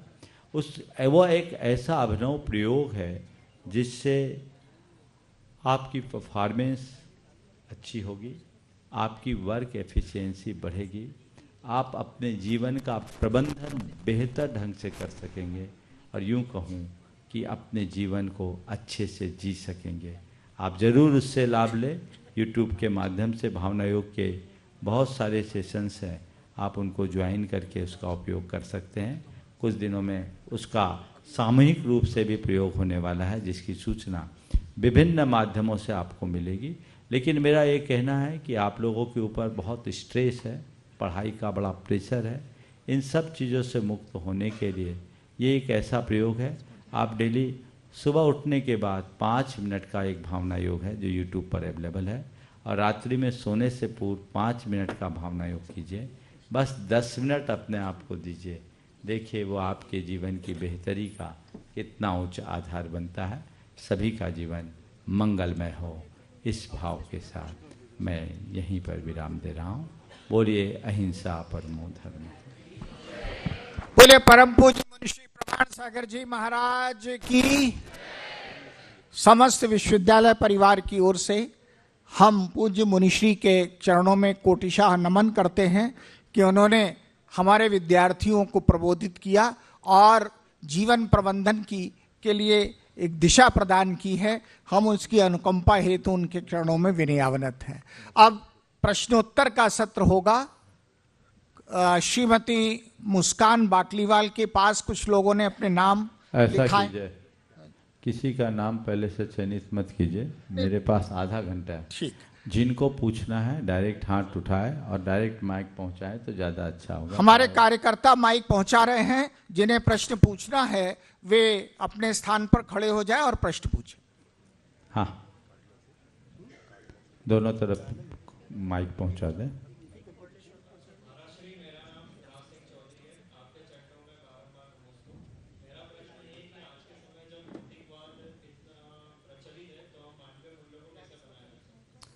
मेरा कहना है कि भौतिकवाद मानवीय मूल्यों के स्थापन में कहीं बाधक, खड़े रहें 2 मिनट आप। भौतिकवाद मानवीय मूल्यों को आत्मसात करने में कभी बाधक नहीं बनती। भौतिकवाद आज ही नहीं, हर युग में रहा है। हमारे शास्त्रों में जैसा वर्णन आता है और जैसा हम अपने इतिहास में पढ़ते हैं, पुराने युग में बड़े बड़े राजा महाराजा भी होते थे, उनके पास भौतिक सुख संपदा की कोई कमी नहीं होती थी, लेकिन फिर भी मानवीय आदर्श उनके साथ थे। तो हमें चाहिए कि हम जीवन के मूलभूत बात को समझें और इन सब के बीच एक बात को ध्यान में रखें, जीवन और जीवन के साथ जुड़ी हुई चीज़ें, इसमें लक्ष्य क्या है, जीवन या चीज़ें। अगर हम जीवन को लक्ष्य बना करके चलेंगे तो ये बातें हम पर हावी नहीं हो। हाँ दीजिए।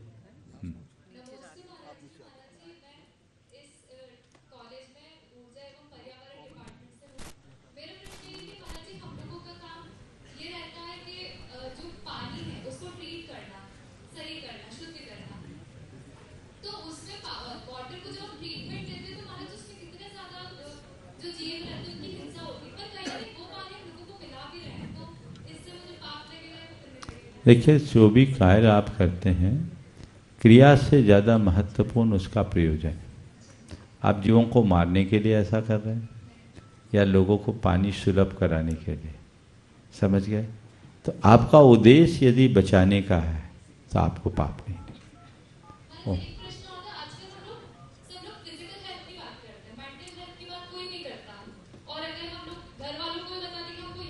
वहाँ दर्द है तो वो लोग समझते, बट हम लोग बताते कि हम लोग को ये प्रेशर है, ऐसी प्रॉब्लम है, तो उसके बारे में कोई बात ही नहीं करना चाहते। तो यही सबसे बड़ी विडंबना है कि हमने अपनी आत्मा को एकदम दबा रखा है, उसे पहचानना है। बहुत नमस्ते महाराज। देखिए दोनों तरफ दीजिए, सब तरफ माइक दीजिए, जो पहले से खड़े इधर इधर दीजिए। हाँ दीजिए, हाँ उधर भी दीजिए। नमोस्तु महाराज जी, नमोस्तु महाराज जी।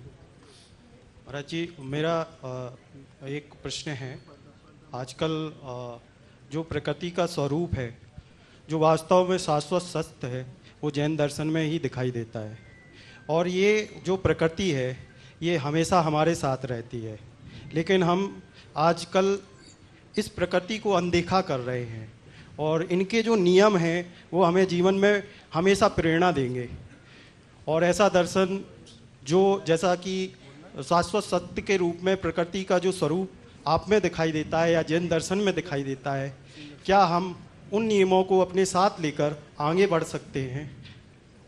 देखिए प्रकृति है और बिल्कुल सही है। जब तक हम प्रकृति से जुड़े हैं तभी तक हमारी सुरक्षा है। आज ये सब गड़बड़ी इसलिए हो रही कि विकृति हम सब पर ज़्यादा हावी हो रही। आपने पूछा आप जैसा प्रकृति के साथ तालमेल बनाकर हम जी सकते हैं। जिया जा सकता है, पूरी तरह नहीं, पर जितना संभव उतना तो आप कर सकते हैं।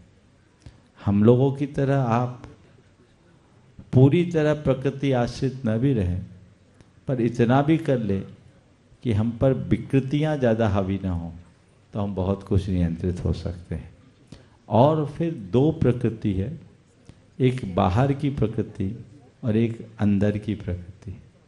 बाहर की प्रकृति के साथ हम तालमेल बनाकर जीने का प्रयास करें, लेकिन अंदर की प्रकृति को पूरी तरह संभाल के रखें। हम मनुष्य हैं, आज आकृति से मनुष्य हैं, प्रकृति से भी मनुष्य बनने का लक्ष्य तो रखा ही जा सकता है, जैसे हर इंसान में रखा आ सकता है, आना चाहिए। इसी का नाम है इंसानियत, इसी का नाम है मानवता। मनुष्य के अंदर मनुष्य की प्रकृति को प्रकट करना ही मानवता है, और यही मानवीय मूल्य की प्रतिष्ठा, जिसे निष्ठापूर्वक हर किसी को आत्मसात करना चाहिए। महाराज जी एक इसी में एक हाँ बोल दीजिए, बोलिए। और महाराज जी हर जगह अलग अलग नियम होते हैं महाराज जी, लेकिन प्रकृति का एक ही नियम है जिसे हम समझ नहीं पा रहे हैं महाराज जी। यही एक प्रश्न मतलब विचार मेरे में था कि हमेशा से जैसे सूर्य उत्पन्न होता है और वहाँ पे हमको जागना चाहिए, जो नियम हमने बनाए हैं वो कहीं ना कहीं हमारी शिक्षा से या मानवता से हमको ही नष्ट कर रहे हैं।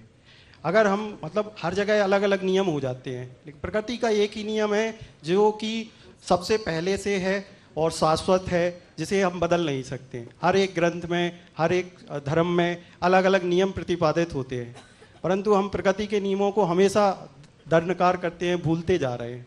तो महाराज जी मैं इसी में मार्गदर्शन चाहता हूँ। देखिए, ये बात तो आपने बिल्कुल सही की। अगर हम प्रकृति के साथ तालमेल बना करके चलेंगे, प्रकृति के नियमों के अनुरूप चलेंगे, तो हमारी प्रकृति संभली रहेगी। और यदि हम उसकी उपेक्षा करेंगे तो परिणाम तो सामने है ही। तो हमें प्रकृति के शाश्वत नियमों को समझने की जरूरत है। जब हम उन्हें समझेंगे तभी स्वीकार कर पाएंगे। हाँ। नमोस्तु महाराज, नमोस्तु। दे दीजिए अपना नाम शुरू में बोल दें तो अच्छा रहेगा। यहीं आगे दे दीजिए, इधर दीजिए, इधर। प्रोफेसर साहब, प्रोफेसर, हाँ। नमोस्तु महाराज जी, नमोस्तु महाराज जी, नमोस्तु महाराज जी। ऐसा देखने में आया है कि बाहर से बहुत सारे विद्यार्थी शहरों में पढ़ने आते हैं, अलग अलग स्थानों पे निवास करते हैं, हॉस्टलों में रहते हैं, प्राइवेट रूम लेकर रहते हैं, और यह स्थिति हमेशा से ही रही है। मैं इसलिए भी कह पा रहा हूँ इस चीज़ को कि मेरे पिता भी अध्यापक रहे हैं और मैंने उस समय भी देखा है कि ये स्थिति रही हुई है। अक्सर असामाजिक लोग इन लोगों को व्यसनों की तरफ आकर्षित करते हैं और वर्तमान में यह स्थिति तो बहुत विकट सी हो गई है जब सोशल मीडिया और यूट्यूब और अन्य टेक्नोलॉजी के साधनों के कारण असामाजिक तत्व इन सभी गतिविधियों को और जोर शोर से प्रसारित कर रहे हैं। इस स्थिति से निपटने के लिए आपका मार्गदर्शन चाहिए। बिल्कुल सही बात कही है। बाहर जाना आज की बात नहीं है, हर युग में रहा है। हमारे देश में नालंदा, तक्षशिला, विक्रमशिला जैसे विश्वविद्यालयों में दुनिया भर के लोग आते थे, हजारों की संख्या में रहते थे। गुरुकुल युग में भी बाहर जाके पढ़ा जाता। हम कहीं जाएं, यदि हमारी निष्ठा सुरक्षित है तो हम सुरक्षित हैं, और निष्ठा खंडित हो गई तो हम खंडित हैं। हमें चाहिए, बच्चों को बाहर जाने से रोकना ठीक नहीं है, पर उनकी सांस्कृतिक निष्ठा हमें जगाना चाहिए, उनके अंदर संस्कारों को जागृत करके रखना चाहिए, उन्हें अपने जीवन की मर्यादा का पाठ पढ़ाना चाहिए, और हमें अपने जीवन की क्या सीमाएं रखनी है इसका बोध कराना चाहिए। यदि हम ऐसा कर दें तो बच्चे आज भी संभल सकते हैं, और आज भी बहुत से संभले, सब में भटकाव नहीं है। भटकने वाले कुछ ही लोग हैं, लेकिन हम उन्हें उनकी निष्ठा जगा कर संभाल सकते हैं। नमोस्तु गुरुदेव। शास्त्रों में विद्यार्थियों की पंच लक्षण बताते हुए कहा गया है, काक चेष्टा बको ध्यानम श्वान निद्रा तथैव च अल्पहारी ग्रह त्यागी विद्यार्थी पंच लक्षणम। तो वर्तमान परिदृश्य में विद्यार्थियों में ये लक्षण उद्घाटित हो सके, इसके लिए हम अध्यापकों की अध्यापन शैली किस प्रकार की होनी चाहिए, कृपया इसका समाधान कीजिए। देखिए, आपने जो सवाल पूछा है ये बड़ा विचित्र सा है। आज के समय में ये बातें थोड़ी अप्रासंगिक जैसी बन गई, क्योंकि आज के समय में शिक्षा का सिस्टम ही बदल गया है। अब पूरी तरह शिक्षा पेशेवर हो गई, और ऐसे समय में ये सब चीज़ों को अगर कोई अध्यापक चाहेगा भी तो उसके पास विद्यार्थी आना कम हो जाएंगे। अब तो आप लोगों के साथ भी ये विडंबना हो रही कि अब विज्ञापन देने पड़ रहे हैं अपने इंस्टीट्यूट्स में लोगों को भर्ती करने के लिए। ये मैं कहता हूँ आज की पूरी शिक्षा प्रणाली के ऊपर एक बड़ा प्रश्न उत्पन्न करता है। हमारे यहाँ पुरानी बात कहती थी, विद्यार्थी चेत कुतो सुखम सुखार्थी चेत कुतो विद्या। लेकिन अब तो पहले फैसिलिटीज़ के अंबार लगाते हैं, फिर विद्यार्थी की बात करते हैं। सोच बदल गई है, और इस विकृत सोच का परिणाम हम सबके सामने। फिर भी यदि अध्यापक खुद इन बातों को आत्मसात करता है तो उसके व्यक्तित्व का विद्यार्थियों पर प्रभाव जरूर पड़ता है। और मेरा अनुभव बताता है, हमारी बोली से ज़्यादा प्रभाव हमारे व्यवहार का होता है। जो चीज़ें हम सामने वाले में देखना चाहते हैं, पहले उसे हमें व्यवहार में दिखाना चाहिए। यदि ऐसा करेंगे तो निश्चित वह परिणाम है। हाँ, नमोस्तु महाराज जी, मैं परी जैन IIPS डिपार्टमेंट से। महाराज जी, मैंने एक लाइन पढ़ी थी कि you are the power in your own world, you get whatever you choose to think. मतलब हमारे पास वो पावर है हमारी लाइफ की, वो हमें सब मिलेगा जो हम सोचेंगे, अच्छा तो अच्छा, बुरा तो बुरा। और दूसरी तरफ हम ये सुनते हैं कि डेस्टिनी, किस्मत में जो लिखा है वही होता है। तो महाराज जी, दोनों में से क्या सही है? हमें पॉजिटिव एफर्मेशंस रखने चाहिए कि सब डेस्टिनी, किस्मत पे छोड़ देना चाहिए? ये मान लो कि पॉजिटिव एफर्मेशन रखना ही मेरी डेस्टिनी।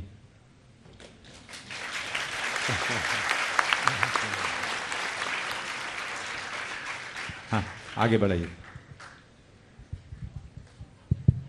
नमस्ते गुरुजी। गुरुजी, मेरा प्रश्न ये था कि जैसे कि अब इस समय भक्ति वगैरह बढ़ती जा रही है युवाओं में, बहुत से लोग भक्तियाँ करते हैं, बहुत से लोग अपने प्रिय भगवानों का नाम लेते हैं, उनका नाम जप करते हैं। तो जैसे मेरा प्रश्न ये था कि बहुत से लोग नाम तो जप करते हैं, लेकिन उनके अंदर एक ये भावना होती है कि हाँ नाम लेना चाहिए, मैंने जो बुरा काम किए हैं, मेरा जो कुछ भी गलत किया है वो उनके पवित्र नाम लेने से छुप जाएगा। लोग कहते हैं ना नरक में जाने से बचते हैं अगर प्रभु अपने भक्त अपने प्रभु का नाम लेते हैं तो मैं चाहती हूँ कि मेरे मन में भी कभी कभार ऐसी भावना आ जाती है, मैं अपने ईष्ट भगवान का जब नाम लेती हूँ तो मैं चाहती हूँ कि मैं ऐसा क्या करूँ या क्या अपने मन में सोचूं उनका नाम लेते समय कि ऐसी जो बुरी भावना या जो मतलब की भावना मैं उनके नाम के लिए रखती हूँ वो ना रखूँ। मतलब देखो, स्वाभाविक है जब व्यक्ति भगवान को याद करता है तो कुछ न कुछ भावनाएं आती। इस विषय में दो बातें कहता हूँ। भगवान की भक्ति इसलिए न करो कि भगवान मेरा पाप कट जाए। भगवान की भक्ति इसलिए न करें कि भगवान मेरा पाप कट जाए। भगवान की भक्ति इसलिए करें कि भगवान मेरा पाप छूट जाए। पुनः दोहराऊं, भगवान की भक्ति इसलिए न करें कि भगवान मेरा पाप कट जाए। भगवान की भक्ति इसलिए करें कि भगवान मेरा पाप छूट जाए। पाप काटने के लिए धर्म बहुत सस्ता है, असली धर्म पाप त्यागने के लिए होता है। भगवान जिस पाप को काटने के लिए मैं आपके चरणों में आई हूँ, ऐसी बुद्धि दे दे कि दोबारा उस तरफ देखूं ही नहीं, आज से उस पाप का परित्याग करते। ये सही है। भगवान के चरणों में जाओ इसलिए नहीं कि हे भगवान आप मेरी इच्छा को सफल कर दो। भगवान के चरणों में इसलिए न जाएं कि हे भगवान आप मेरी इच्छा को सफल कर दो। भगवान के चरणों में इस भाव से जाओ कि हे भगवान आप मेरी इच्छा निर्मल कर दो। ये जीवन में आ जाए, जीवन भर। ओ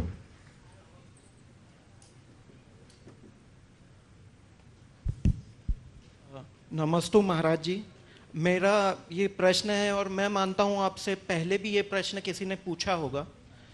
जैसा आपने आत्मा का मूल्य बताया कि आत्मा ही केवल सत्य, और जैसे कृष्ण अर्जुन को बोलते हैं नैनम छिन्दन्ति शस्त्राणि नैनम दहति पावकः न चैनम क्लेदयन्तापो न शोषयति मारुतः।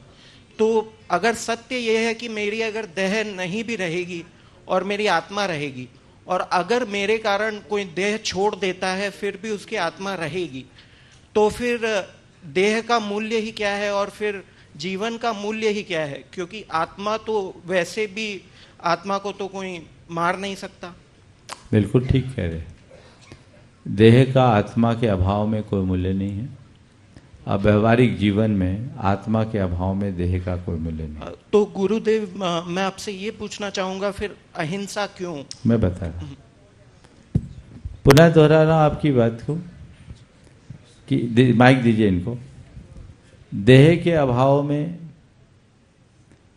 जीवन बचता नहीं, और आत्मा के अभाव में देह का कोई मूल्य नहीं। आपने कहा कि आत्मा तो कभी मर नहीं सकती, अजर अमर है।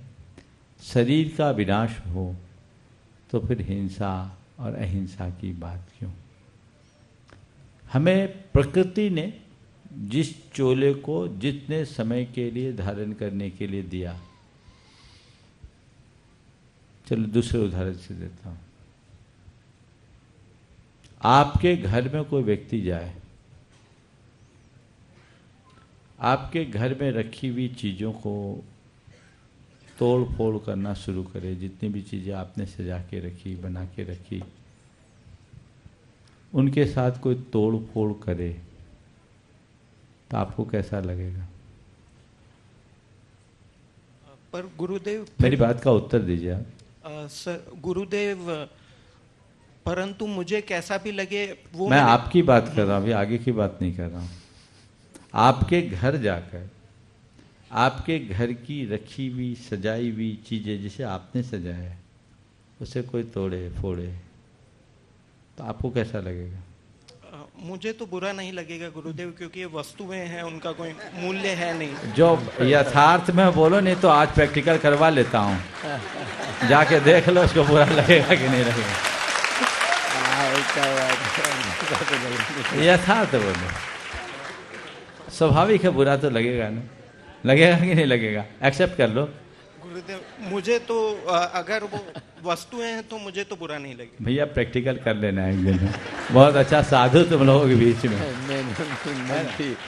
लेकिन ये एक चीज जो आपने जितने सलीके से सजा के रखी, उसे तोड़ फोड़ करना उचित कहा जाएगा क्या? चलिए बुरा लगे या न लगे, उसे उचित कहा जाएगा क्या? उचित दूसरे शायद समाज ना बोले या फिर और कोई ना बोले, परंतु अगर बिल्कुल आत्मा ही सब कुछ बिल्कुल है, ठीक है तो नहीं, समाज बोले या ना बोले, सिस्टम क्या बोलता है? आएगा तो बोलो। सिस्टम घबराओ नहीं, सिस्टम तो उसे अनुचित ही बोलेगा। तो बस बोलो अनुचित है, आगे समझ में। तो सिस्टम के अगेंस्ट जाना अधर्म है और सिस्टम को फॉलो करना धर्म है। प्रकृति ने किसी को चोला पहना करके भेजा, इसे 50 बरस जीना है, और आपने 5 बरस में उसे मार डाला, तो आपने प्रकृति के सिस्टम का वायलेंस किया, सिस्टम के अगेंस्ट गए, ये अधर्म है। और 50 साल जीने के लिए आया था, 50 साल जीने दिया, ये प्रकृति के सिस्टम का अनुसरण है, इसलिए धर्म है। और इसी का नाम जियो और जीने दो, यही अहिंसा है। समझिए।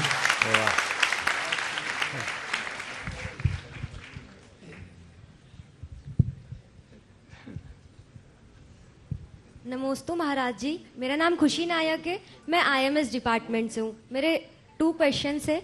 फर्स्ट, जब हमें हमारे मतलब एजुकेशन पर्पस के लिए घर से बाहर आना रहता है, और उसी के साथ साथ हमारे लाइफ में बहुत सारे चेंजेस आते हैं, फ्रेंड्स, माहौल, इन्वायरमेंट, कॉलेज का माहौल।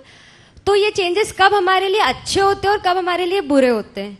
क्योंकि कभी हम ये समझ ही नहीं पाते कि जो हमारे साथ हो रहा है वो अच्छा हो रहा है या हम अच्छे मतलब गलत दिशा में तो नहीं जा रहे हैं। देखिए, change is the nature of the nature, changes तो होगा, लेकिन बस इतना ध्यान रखना, एक चेंज है जो प्रकृति प्रदत्त है, और एक चेंज है जो संगति प्रेरित है।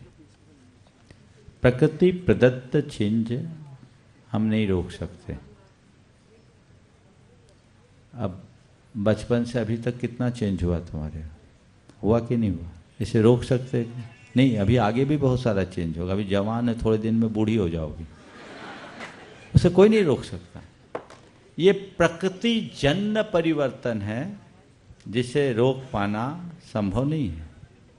लेकिन संगति जन्य परिवर्तन,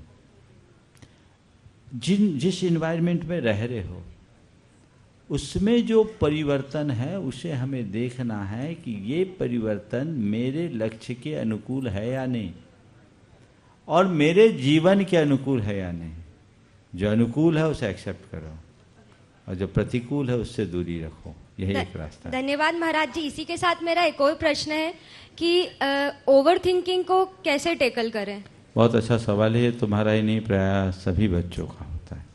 ओवर थिंकिंग से बचने के लिए बहुत सरल उपाय है भावना योग। और भावना योग में कुछ आत्म सुझाव है। मुझे सहज रहना है, मुझे शांत सकारात्मक रहना है, मुझे संयम रखना है, मुझे शांत रहना है। ये हमारे आप ओवर थिंकिंग को कंट्रोल करें। परम पूज्य मुनि श्री प्रमाण सागर जी महाराज के चरणों में नमोस्तु नमोस्तु नमोस्तु। गुरुदेव, मैं इसी विश्वविद्यालय में मास्टर्स ऑफ इंजीनियरिंग का छात्र हूँ। मेरा आपसे एक प्रश्न है कि आज के वर्तमान समय में छात्रों के पास बहुत सारे ऑप्शन है कैरियर्स में करने के लिए, लेकिन उसके बावजूद भी हम देखते हैं कि हर छात्र अपने जीवन में कहीं ना कहीं कंफ्यूज है, तनाव में है, क्योंकि उनको समझ नहीं आ रहा कि हम क्या चुनें। जबकि हम हमारे पेरेंट्स को देखते हैं या फिर हम पुरानी पीढ़ियों को देखते हैं, कम ऑप्शंस होने के बावजूद भी वे अपने कैरियर में बहुत आगे तक चले जाते हैं और खुश रहते हैं। तो इसका हमारे लिए क्या उपाय हो सकता है और हम क्या कर सकते हैं? कृपया मार्गदर्शन करिए। देखिए, बहुत ही अहम प्रश्न आपने पूछा, और मेरे विचार से इस विषय पर विषय चयन से पूर्व विचार करना चाहिए। 4 बातें, चूँकि आप लोगों ने तो विषय चुनाव कर लिया, आपने एक लाइन पकड़ ली, तो शायद ये आपके लिए पूरी तरह एप्लीकेबल ना भी हो, लेकिन और लोगों को आपके माध्यम से मैं संदेश देना चाहता हूँ। किस क्षेत्र में हमें जाना है, उसमें 4 बातों को आप ध्यान में रखो। सबसे पहले स्वयं की रुचि, मेरा इंटरेस्ट किस विषय में। दूसरी बात पारिवारिक पृष्ठभूमि क्या कह रही है, हमारा फैमिली बैकग्राउंड क्या है, हम बिजनेस बैकग्राउंड से हैं, हम सर्विस क्लास में, या हमारे परिवार की फाइनेंशियल पोजीशन क्या है, या परिवार की अन्य तरह की स्थिति क्या है, पारिवारिक पृष्ठभूमि।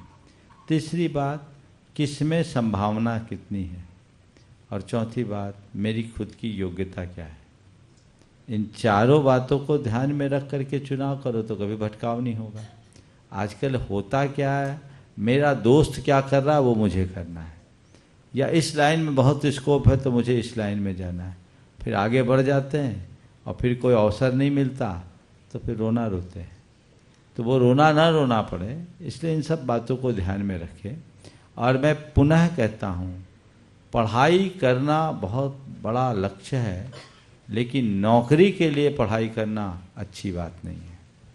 हम लोग तो हमेशा कहते हैं नौकरी देने के लिए मत पढ़ो, नौकरी देने लायक पढ़ो। नौकरी करने के लिए ना पढ़ो, नौकरी पाने के लिए ना पढ़ो, नौकरी देने लायक बनो। आज हमारे देश में सब जॉब जॉब जॉब जॉब, हम क्यों नहीं एक इनोवेटर बने? योग्यता हमारे अंदर है, उसकी तरफ हम क्यों नहीं जाते? हम उधर बढ़ने की कोशिश करें, अपनी क्षमता का सही आकलन करें और स्टेप बाय स्टेप आगे बढ़े। भावना योग प्रवर्तक गुरुवर 108 श्री प्रमाण सागर जी महाराज के चरणों में मन वचन काय से त्रैवार नमोस्तु नमोस्तु नमोस्तु। मुनि संघ के चरणों में नमोस्तु एवं इच्छामि। गुरुवर, हम स्टडी के बाद हम बच्चों का अपने माता पिता के प्रति क्या कर्तव्य है? नमोस्तु गुरुवर। देखिए, स्टडी के बाद माता पिता के प्रति क्या कर्तव्य है, मैं तो यही कहूँगा, अपने बचपन को याद करो और यहाँ तक पहुँचे उसको याद करो, और एक ही बात सोचो कि मुझे यहाँ तक पहुँचाने में मेरे माँ बाप ने मेरे लिए क्या किया, वो कर्ज चुकाना मेरा फर्ज है। बस इतनी बात दिमाग में बैठ जाए, सब काम हो जाए। नमोस्तु महाराज जी। महाराज जी, जैसे आपने बोला कि कोई भी बुरी आदत को छोड़ना रहता है, पर ये मन जो है ना, ये बहुत शैतान है। मतलब ये छोड़ता है, फिर वापस चल जाता है, फिर छोड़ता है। इसको काबू में कैसे करना है? और दूसरा सेल्फ डिसिप्लिन, तो मतलब कुछ ही टाइम का ही रहता है, पर फेड हो जाता है, मतलब चले जाता है। बहुत अच्छी बात तुमने ईमानदारी से कही है। देखिए, अपने आदतों पर अंकुश लगाना और सेल्फ डिसिप्लिन में स्टेबल बने रहना, ये 2 बातें हैं। आदतों पे अंकुश लगाने के लिए दृढ़ संकल्प की जरूरत है, समझ गए? और अपने माइंडसेट को तैयार करने की जरूरत है। हम धीरे धीरे चीज़ों को जो मन में उतरी हुई है उनको मन से उतारने की कोशिश करें। हम केवल ऊपर ऊपर से चीज़ों को छोड़ने की कोशिश करते हैं। जब मन से उतारने की बात करेंगे ना, तो चीज़ें छूट जाएगी। एक व्यक्ति जो चेन स्मोकर थे, बहुत लोगों ने उससे कहा तो वो कभी नहीं छोड़ता। 1-2 बार उनके परिवार के लोगों ने भी मुझसे कहा। मैंने उनसे ऐसे पूछा, उसने कहा महाराज जी मुझसे ये छूटने वाली नहीं। 6 महीने बाद वो व्यक्ति मेरे पास आया और पता लगा उसने स्मोक छोड़ दिया। मुझे भी आश्चर्य हुआ। मैंने पूछा कैसे छोड़ दिया? उसने अपनी आप बीती घटना सुनाई। बोला महाराज श्री, मैंने सिगरेट पी के उसकी अद्धी फेंकी और मेरे 2.5 साल की भतीजे ने उठा के उसे अपने मुंह में लगा लिया। यह दृश्य देखकर मेरा मन मुझे भीतर से कचोटा धिक्कारने लगा। मुझे घोर आत्मग्लानि हो गई और उसी दिन मैंने तय कर लिया, आज के बाद इसे हाथ नहीं लगाऊंगा। बोले अब महाराज इच्छा भी नहीं है। क्या हुआ? मन में उतरी हुई बात मन से उतर गई। तो जो चीजें छोड़ना चाहते हो उसको अंदर से छोड़ो ना। नहीं करना सबकॉन्शियस में तो बैठा है कि कर ले थोड़ा बहुत एक आध बार, तो वो चीजें नहीं होगी, उसको अंदर से करे। और सेल्फ डिसिप्लिन को स्टेबल बनाए रखने के लिए हमें सेल्फ मोटिवेशन बना के रखना चाहिए। बार बार अपने आप को मोटिवेटेड रखिए, चीज़ें बन जाएगी। ओ प्रणाम महाराज जी, मैं स्कूल ऑफ केमिकल साइंसेज की एक छात्रा हूँ। मेरा सवाल ये है कि जैसे हम कहते हैं कि आत्मा में ही परमात्मा का वास होता है, ईश्वर सब दूर है हमारे, और एक तरफ हम ये भी कहते हैं कि हमें रोज मंदिर जाना चाहिए, तो फिर उसका उद्देश्य क्या रह गया? बहुत सुंदर। आपके सवाल को एक दूसरे युवक ने मुझसे दूसरे तरीके से कहा था। परिवार के लोगों ने कहा कि महाराज जी ये मंदिर नहीं जाता, इसको मंदिर जाने के लिए कहूँ। तो उसने कहा महाराज भगवान तो सब जगह है। तो मैंने कहा बिल्कुल सब जगह है। तो मैंने उससे एक ही बात कहा कि देख भाई, तुम कहते हो भगवान सब जगह है, मैं मानता हूं,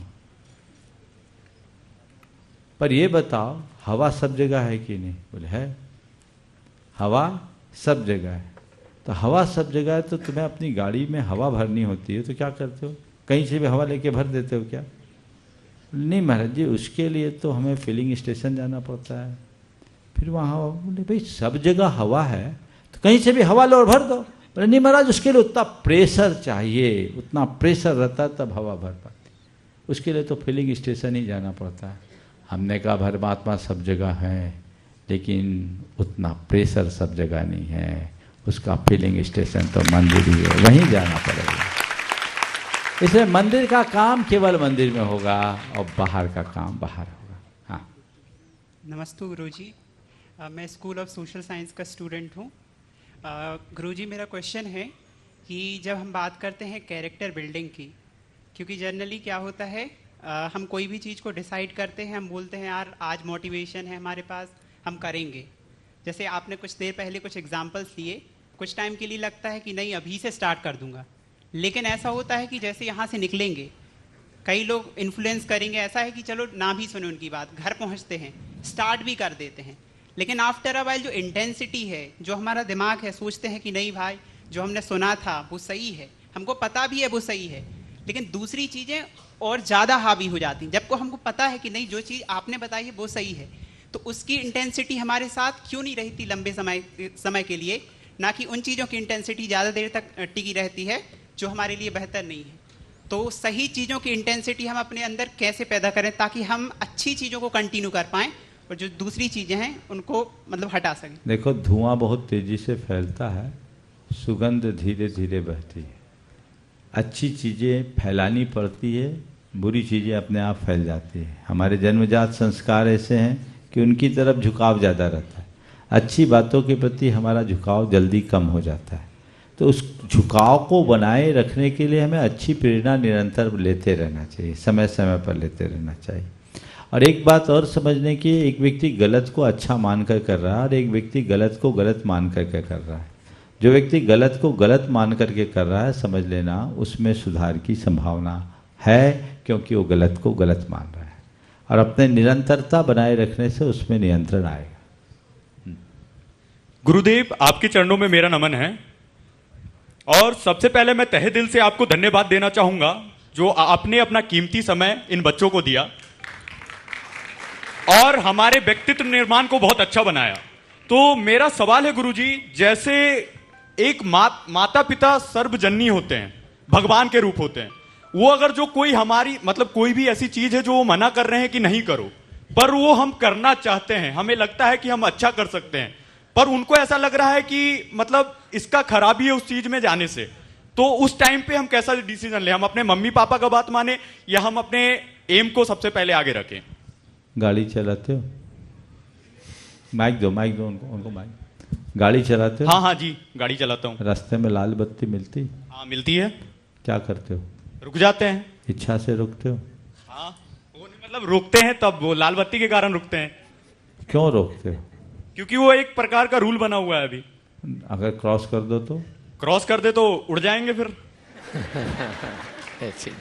मतलब तुम्हें इतना विश्वास और भरोसा है कि लाल बत्ती है तो इच्छा न होने पर भी मुझे रुकना ही है, क्योंकि इसको क्रॉस करने में हम उड़ जाएंगे, है ना?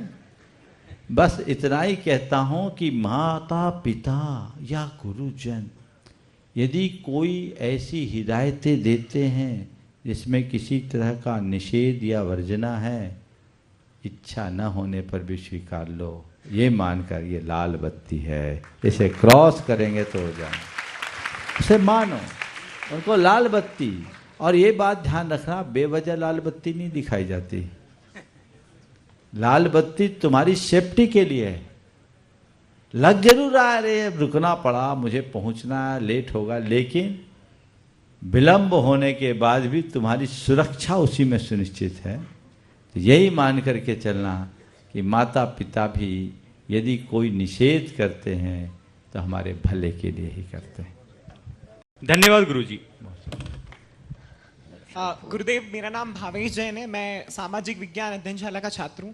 गुरुदेव, आपने अपने पिछले उद्बोधन में 4 Ds की बात की। आपने अपने डिजायर, डिसीजन, डिटर्मिनेशन और डिवोशन की बात की। आपने कहा कि अपनी इच्छा को अपने निर्णय में बदलो, अपने निर्णय को अपने संकल्प में बदलो और अपने संकल्प से उसके लिए समर्पित हो जाओ। भगवान, जब हम अपने इच्छा को निर्णय में बदलते हैं तो हमारे मन में एक feeling of self doubt create होती है। हमारे मन में अपने निर्णय के प्रति शंका उत्पन्न होती है कि क्या मैं सही कर रहा हूँ, क्या मैं सफल हो जाऊंगा इसमें। तो भगवान, इस परिस्थिति में हम संशय में आ जाते हैं और अपना जो आगे का काम है उसे नहीं बढ़ा पाते।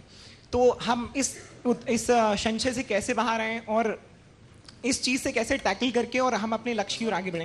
गुरुदेव, एक और प्रश्न मैं इससे ऐड ऑन करना चाहता हूँ गुरुदेव, अगर आपके आगे हो तो। हाँ, इसी को पूरा कर लूँ। जी, जी। समय मेरा हो रहा है, फिर इनको देना एक लास्ट।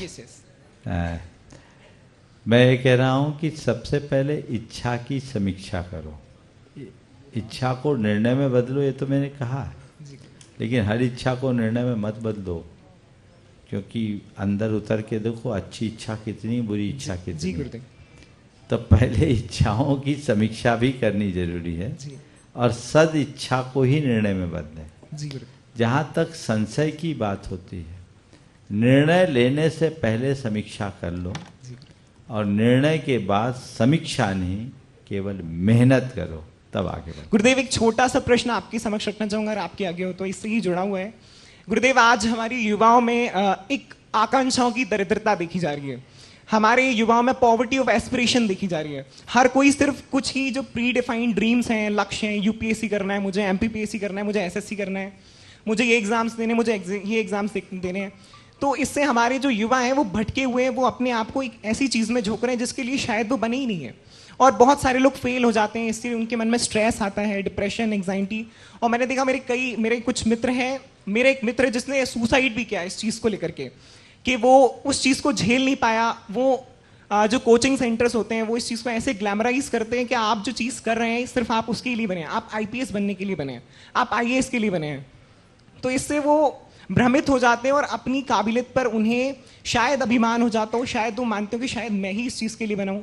और वो इस दरिद्रता की वजह से, आकांक्षा की दरिद्रता की वजह से एक ऐसी चक्र में फंस जाते हैं जिससे शायद वो फिर निकल नहीं पाते। या तो उनकी उम्र निकल जाती है जिस वक्त वो शायद कुछ प्रोडक्टिव कर सकते थे, उनकी जो प्रीशियस लाइफ होती है वो भी खत्म हो जाती है, स्पॉइल हो जाती है।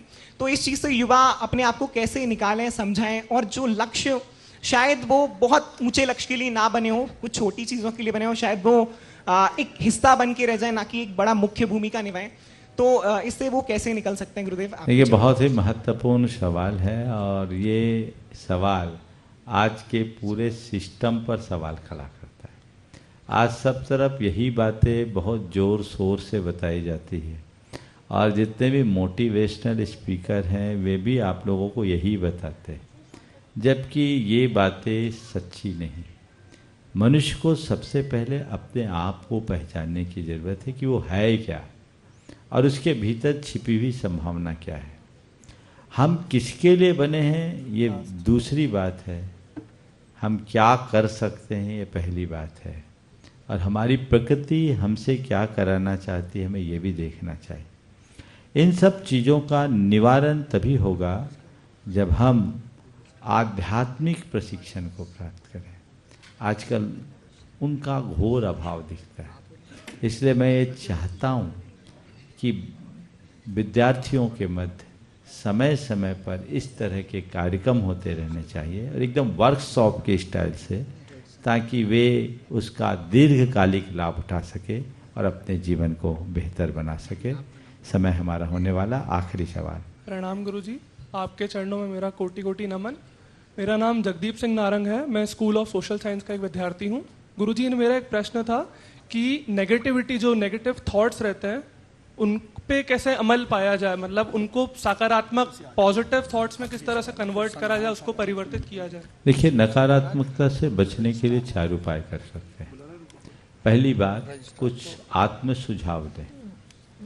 मुझे सकारात्मक रहना है, मुझे सकारात्मक रहना है, सकारात्मक। दूसरी बात, ऐसे लोगों के जीवन चरित्र को पढ़ें जिन्होंने सकारात्मकता के बल पर अपने जीवन को ऊंचाइयों तक पहुंचाया है। तीसरी बात, ऐसे लोगों का साथ ले जो आपको सकारात्मक प्रेरणा देते हों।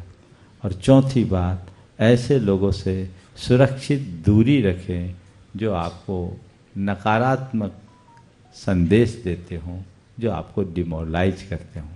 यदि इन 4 बातों को ध्यान में रखेंगे तो निश्चित सकारात्मकता की दिशा में आगे बढ़ सकेंगे। गुरुदेव की जय। समय हो रहा है, कुछ बच्चे वंचित अभी रह गए। अब जो है चूंकि समय समाप्ति की ओर है, इसलिए अब आगे प्रश्न हम स्वीकार नहीं ऐसा कर सकता हूँ, बच्चों को मोता भवन में स्थान मिल सकता है। शंका समाधान का सेशन नियमित चलता है, आप लोग वहाँ आ सकते हैं। सभी के लिए खुला मंच है। शाम को 6:15 से होता है। और मैं महाराज श्री से कहता हूँ, अगर बच्चों के सवाल आते हों तो उन्हें प्राथमिकता से लिया जाए। आप वहाँ लाभ ले सकते हैं, आप हताश न हो। बहुत सुंदर। पूज्य मुनि श्री संधान सागर जी प्रतिदिन मोहता प्लीज अब नहीं। पूज्य मुनि श्री संधान सागर जी प्रतिदिन मोहता भवन में सायंकाल 6:15 से ये शंका समाधान के सत्र का संचालन करते हैं। मेरा निवेदन है कि आज के इस मौके पर भी 2 शब्द कहकर अनुग्रहित करें। मैं यही कहना चाह रहा हूँ कि अब अपने पास में समय नहीं है और गुरुदेव की वाणी को आपने बहुत ही मन वचन काय से बहुत ही अच्छे से सुना। आज अहिल्याबाई विश्वविद्यालय में बहुत ही अच्छा लगा। और आप यदि गुरुदेव से स्थायी रूप से जुड़ना चाहते हैं सभी, तो एक प्रामाणिक ऐप को जरूर डाउनलोड कर लें और प्रामाणिक मुनि प्रमाण सागर यूट्यूब चैनल, इसको सब्सक्राइब जरूर करें ताकि आपको इसी तरह की सारी जानकारियां हमेशा आपके मोबाइल पर भी मिलती रहे। और साथ में ही पूज्य गुरुदेव का शंका समाधान जो शाम को 6:15 से 7:15 तक पारस चैनल पर लाइव आता है। आप सभी, कोई भी इसमें जाति पाति से कोई मतलब नहीं है, सब धर्मों के लिए गुरुदेव के आपने वाणी सुनी अभी, तो इसमें सभी के लिए एक अलग ही ऊर्जा का आपको आभास होगा और आप अवश्य इसको सुनेंगे। इसी प्रकार से प्रातःकाल 8:30 से 9:25 तक ये पारस चैनल पर ही आपको गुरुवर की प्रवचन भी, प्रातःकाल प्रवचन आते हैं और शाम को शंका समाधान। इसका लाभ आप सभी ले सकते हैं पारस चैनल का जरूर, और जिनवाणी चैनल पे भी आता है। और आज का कार्यक्रम आज शाम को ही 6:15 से 7:15 जरूर, 8:15 तक 2 घंटे ये पूरा का पूरा आज यहाँ आए तब से पूरा का पूरा चलेगा। आप लोग जरूर इसको, और अभी जो लोग चले भी गए हैं उनको मैं तो चाहूँगा यहाँ विश्वविद्यालय परिवार जो है या उसके माध्यम से भी सबके ग्रुप में यह मैसेज दे दें ताकि अधिक से अधिक उसका लाभ लें। और मुनि प्रमाण सागर यूट्यूब चैनल से सभी जुड़े। बाकी फिर कार्यक्रम के समापन की घोषणा से पूर्व मैं विश्वविद्यालय के माननीय कुल सचिव डॉक्टर अजय वर्मा जी से निवेदन कर रहा हूं कि वे कृपया आएं और औपचारिक हमारे माननीय अतिथियों के प्रति औपचारिक धन्यवाद ज्ञापित करें। डॉक्टर अजय वर्मा। मानवीय मूल्य एवं व्यक्तित्व विकास कार्यक्रम में आशीर्वचन देने हेतु पधारे परम पूज्य मुनिश्री प्रमाण सागर जी महाराज एवं सत्संग के चरणों में नमस्तु। महाराज द्वारा आज जो मार्गदर्शन दिया गया है, पूरे विश्वविद्यालय परिवार आपका धन्यवाद ज्ञापित करता है। महाराज जी, आपका आशीर्वाद हमारे लिए बहुत कीमती है। हम इसलिए भी धन्यवाद व्यक्त करते हैं कि आपने हमारे समस्त विद्यार्थियों की शंकाओं का बहुत अच्छा समाधान किया। बहुत बहुत धन्यवाद महाराज जी। आज के कार्यक्रम के आयोजन हेतु हमारे विश्वविद्यालय की परम आदरणीय कुलपति जी जो लगातार प्रयास कर रही थी कि महाराज जी का आगमन हमारे विश्वविद्यालय में हो, मैं उनका भी बहुत धन्यवाद व्यक्त करता हूं कि उनके कारण महाराज जी का आगमन हमारे विश्वविद्यालय में हुआ। बहुत बहुत धन्यवाद माननीय कुलपति जी।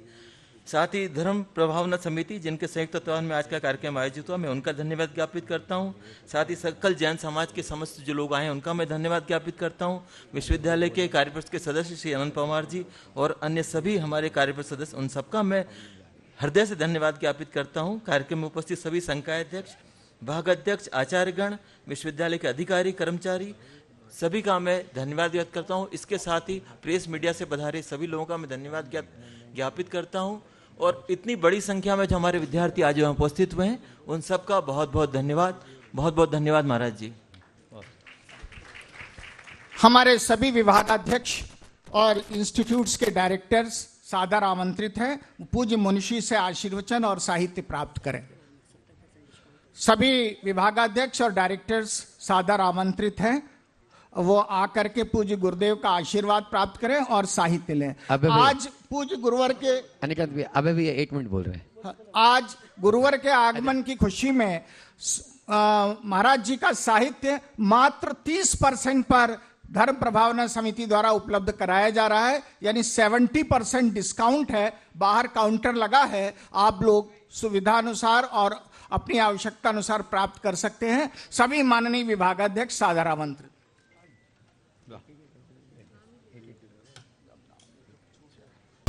इस कार्यक्रम के पुण्यार्जक हैं पुण्यशाली श्रावक श्रेष्ठी परिवार श्री कंवरीलाल जी सेठी एवं श्री सुमेरमल जी छाबड़ा की स्मृति में सेठी छाबड़ा परिवार निवासी गुवाहाटी एवं कोलकाता, श्रीमती रतनमणि देवी सेठी, श्रीमती इंदिरा देवी छाबड़ा, श्रीमती प्रीति जैन, श्री सुरेंद्र जैन, श्रीमती रिया जैन, श्री सिद्धांत जैन, पौत्री दामाद, श्रीमती सलोनी, श्री सिद्धांत जी रारा, दुल्हन साड़ी, श्रीमती मोनिका जैन, श्री अजीत जैन, आयुषी अर्नव, श्रीमती रितिका जैन, श्री विनीत जैन, विवान देवर्ष, पुत्री एवं दामाद श्रीमती ऋतु चूड़ीवाल, श्री सुधीर जी चूड़ीवाल, दोहित्र ऋषित हार्दिक।